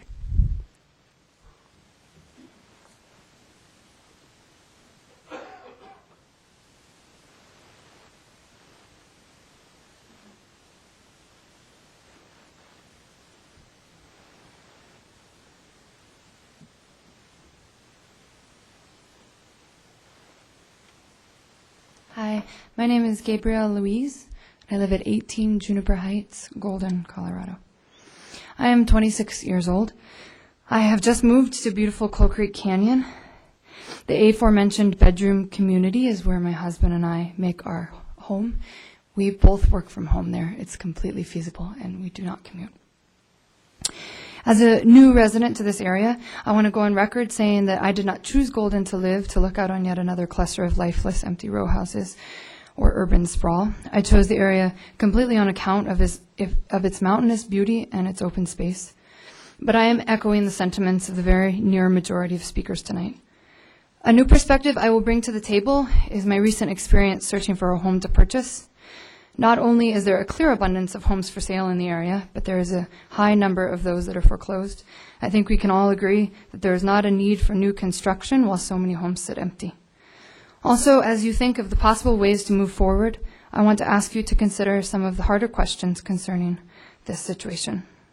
Number one, is it an absolute and complete necessity to put further strain on the Colorado water supply in a time where water is of a major concern, projected to be the quote-unquote oil of this century in its rarity, particularly in the arid West? Number two, please ask yourselves if the decision that you make represents the values and interests of the majority of Jeffco citizens or of the money-making interests of a select few businessmen and developers. Number three, when and if studies are presented to you projecting job creation statistics, consider how many of those numbers are short-term employment opportunities in the fields of construction and how many of the offices will sit empty after they are constructed. Number four, if even one previous development sits empty currently and in degradation, then more development is clearly not justified. These are decisions that cannot be reversed, and I plead with you not to burn through our natural resources so carelessly. Lastly, by approving any residential development, you are thinking of the needs of citizens who do not, and potentially will not, the way the market looks, yet live here.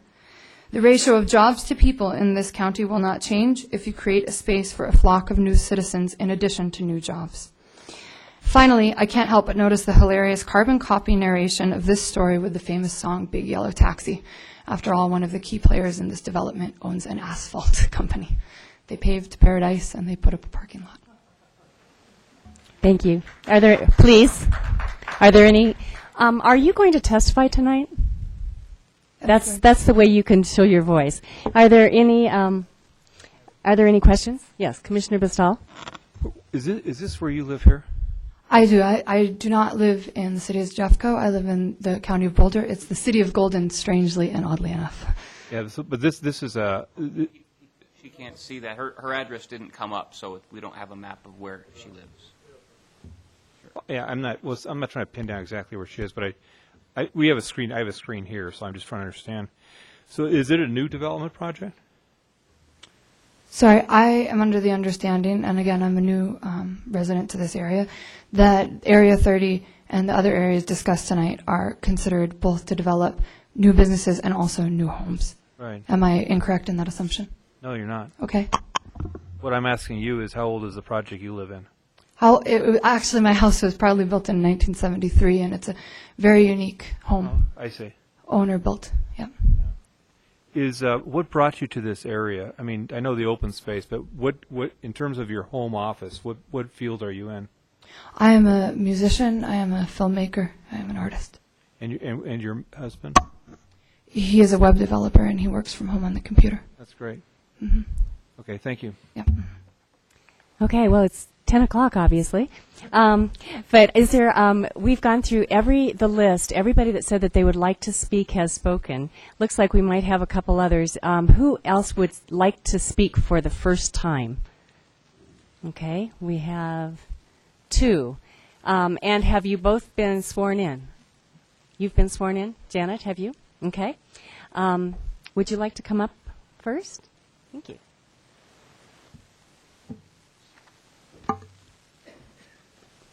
Take my notes with me. I rehearsed this too around 3 minutes, so hopefully it'll pay off. My name is Richard Gardner, and I live at 5095 Pine Ridge Drive in the Pine Ridge Valley just west, and I have lived there almost all of my life. I am a member of the Jefferson County Historical Commission, and I serve on its preservation and landmark committees. I am not speaking for the commission right now, but have certain knowledge. I worked as a teenager on the 1989 plan, and it actually served us well at Historic Resources, and I've given much input to this plan, as Russ well knows. A couple key points to emphasize. There is the triangular Area 5, which is south of the Area 30. It was originally slated to be in the Area 30. This is the historic place known as Bonneview Farms, which is also known as the Ramstetter Ranch. It was determined eligible for the National Historic Register by me and by the Northwest Corridor Environmental Impact Study. And this was one of our most important ranches. Needs to be well preserved with its land intact. It was named Bonneview for a reason, and had a National Western Award-winning shorthorn herd of cattle, and auctions of it drew people from several states. So I recommended this get Area 5 designation instead to allow it to continue use without pressure for development. The town of Leiden is very important to us. Special use area is very appropriate for it because it has always been unique. I even have published that it was unlike any other town in Jefferson County. It was the company town of the Leiden Lignite Company. It was, and that mine was the largest underground mine in Colorado in its day, is one of the most prominent coal mines in the state, powered the Denver tramway system, and had our most lethal mine disaster. It was a standalone town, never a suburb. In fact, Arvada first attacked it as a competitor when it sprung up. If you want to incorporate a good documented source that helps define its historic character, you can reference my article in Historically Jeffco magazine 2010 on the 100th anniversary of the Leiden mine disaster. It should do a good job, and there is photo documentation of the town that exists too. It's straightforward, simple, basic. Shouldn't be many surprises. The Rocky Flats Lounge is a neat one to set aside. I can vouch for its importance. Regional watering hole does have its importance to society, and it was originally the Rocky Flats payroll building and the final building related to that plant. The Church McKay Ranch at 96th and Indiana, northeast corner, that is a Jefferson County designated landmark. Its current owner designated it, and I requested Area 5 for it because of this, and wanted it to continue in use without being under pressure for development. And the little enclave in the Leiden Valley there, I talked very recently about that. Area 5 use is fine. It has some ruins from the mine. In terms of Area 30, that locale was historically known as Ralston Springs. That's a significant identity. You should preserve features that might have given it that identity. It has at least 4 important historic resources: the Patridge Frame ranch house, the lone silo standing in the meadow, and upon the Wyatt land, the stone fence and the big wooden clay mine loader, and any remnants of the Ralston Springs coal mine, which underlies part of the southern part of the site. The hazard map does include the hazard area of the mine. Pay close attention to that if anything happens with the property. Do not trust that mine's within 175 feet of the surface. Sir, your time is up, but I think we do have the historic sites on as part of the plan. Yeah, we've got a rich history, so we appreciate your work on the commission. If anything goes on, happens with any of these areas, be sure to refer to the commission for our evaluation and comment. Absolutely. And thanks for and that's something we do on every case. So yes, we appreciate that. Yeah. We do get the referrals, yes. Great. Thank you. Okay. Any If you have questions? any questions, let me know. Okay. Great. Thank you. Janet, come on up.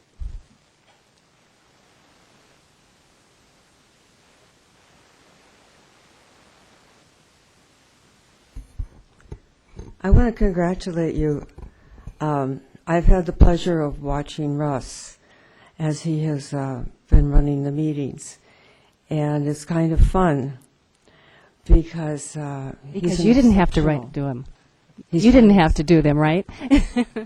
Well, he's exceptional, and but I also recognize that there are a lot of political pressures that come down from other aspects and other people and other entities in the county. The reason I decided to say something was that I think you're being confronted with what will wind up being a very contentious land development proposal, if I'm listening to tonight's testimony. And I think there might be a way to work with this.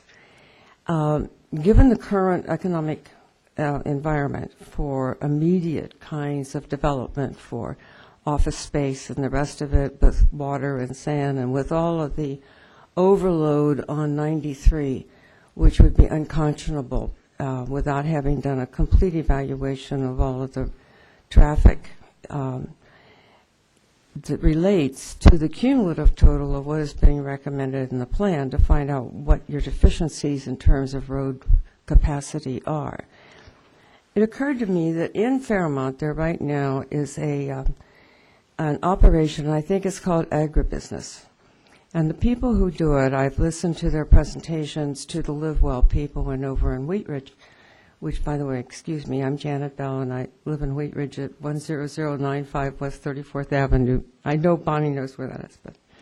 But at any rate, as part of that, which is being supported by the Jefferson Conservation District, and I'm on that board, has been that this gentleman helps people grow product and groceries right on their own property.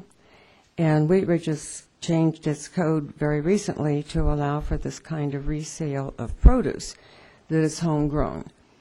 What he does as a consultant is that he works with land developers all over the world to go in and incorporate the idea of locally grown produce into their development as it's being developed.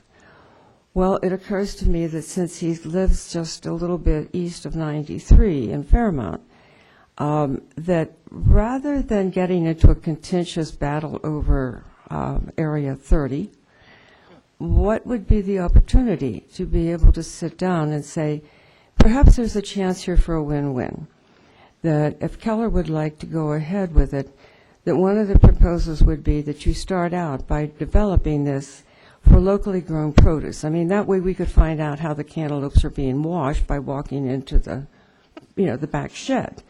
And the whole push across this country for locally grown produce and whole businesses that are being developed in communities, even in places right outside of Pittsburgh, all over.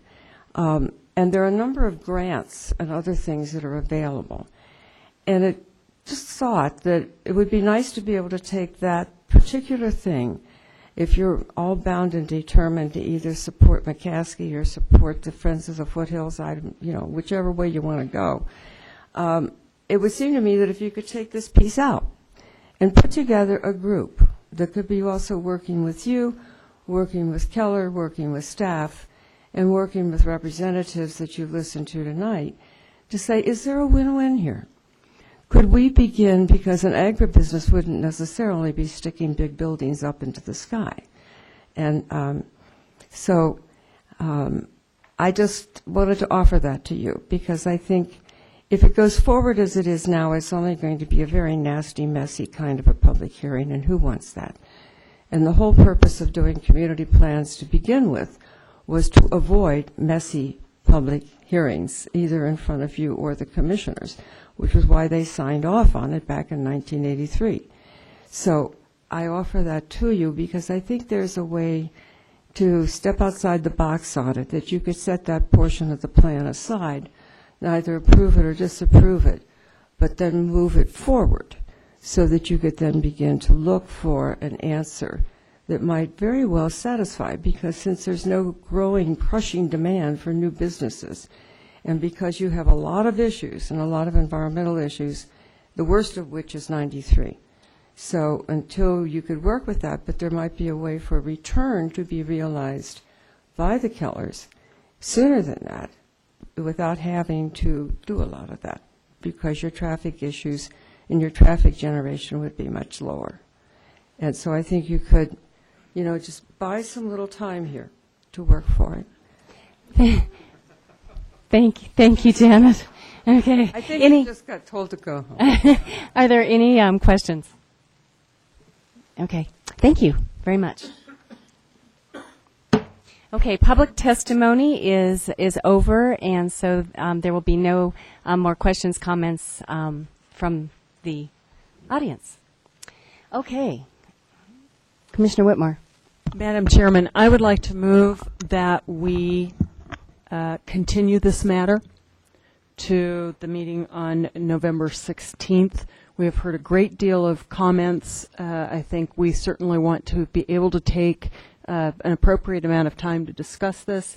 The hour is late, and I think we will do a better job as a commission if we take it up again on the 16th. Do we have a second? Commissioner Anna seconded that. Is there a discussion? Commissioner Anna. Does the motion include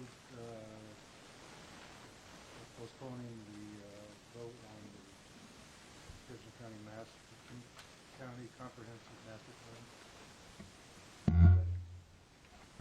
Yes, it would table the entire entire agenda. Okay. Any more discussion?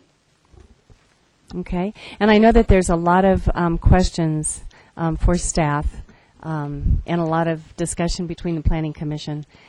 So probably another night might be better when we are all clear. Okay. Bonnie, could you call the roll, please? Commissioner Ferguson? Aye. Commissioner Rogers? Aye. Commissioner Bestall? Aye. Commissioner Price? Aye. Commissioner Anna? Aye. Commissioner Whitmore? Aye. And Chairman Johnson? Aye. And I would just like to say thank you to all of you for coming down. We really appreciate your comments. Next week, it will be for decision only. There will be no more public testimony.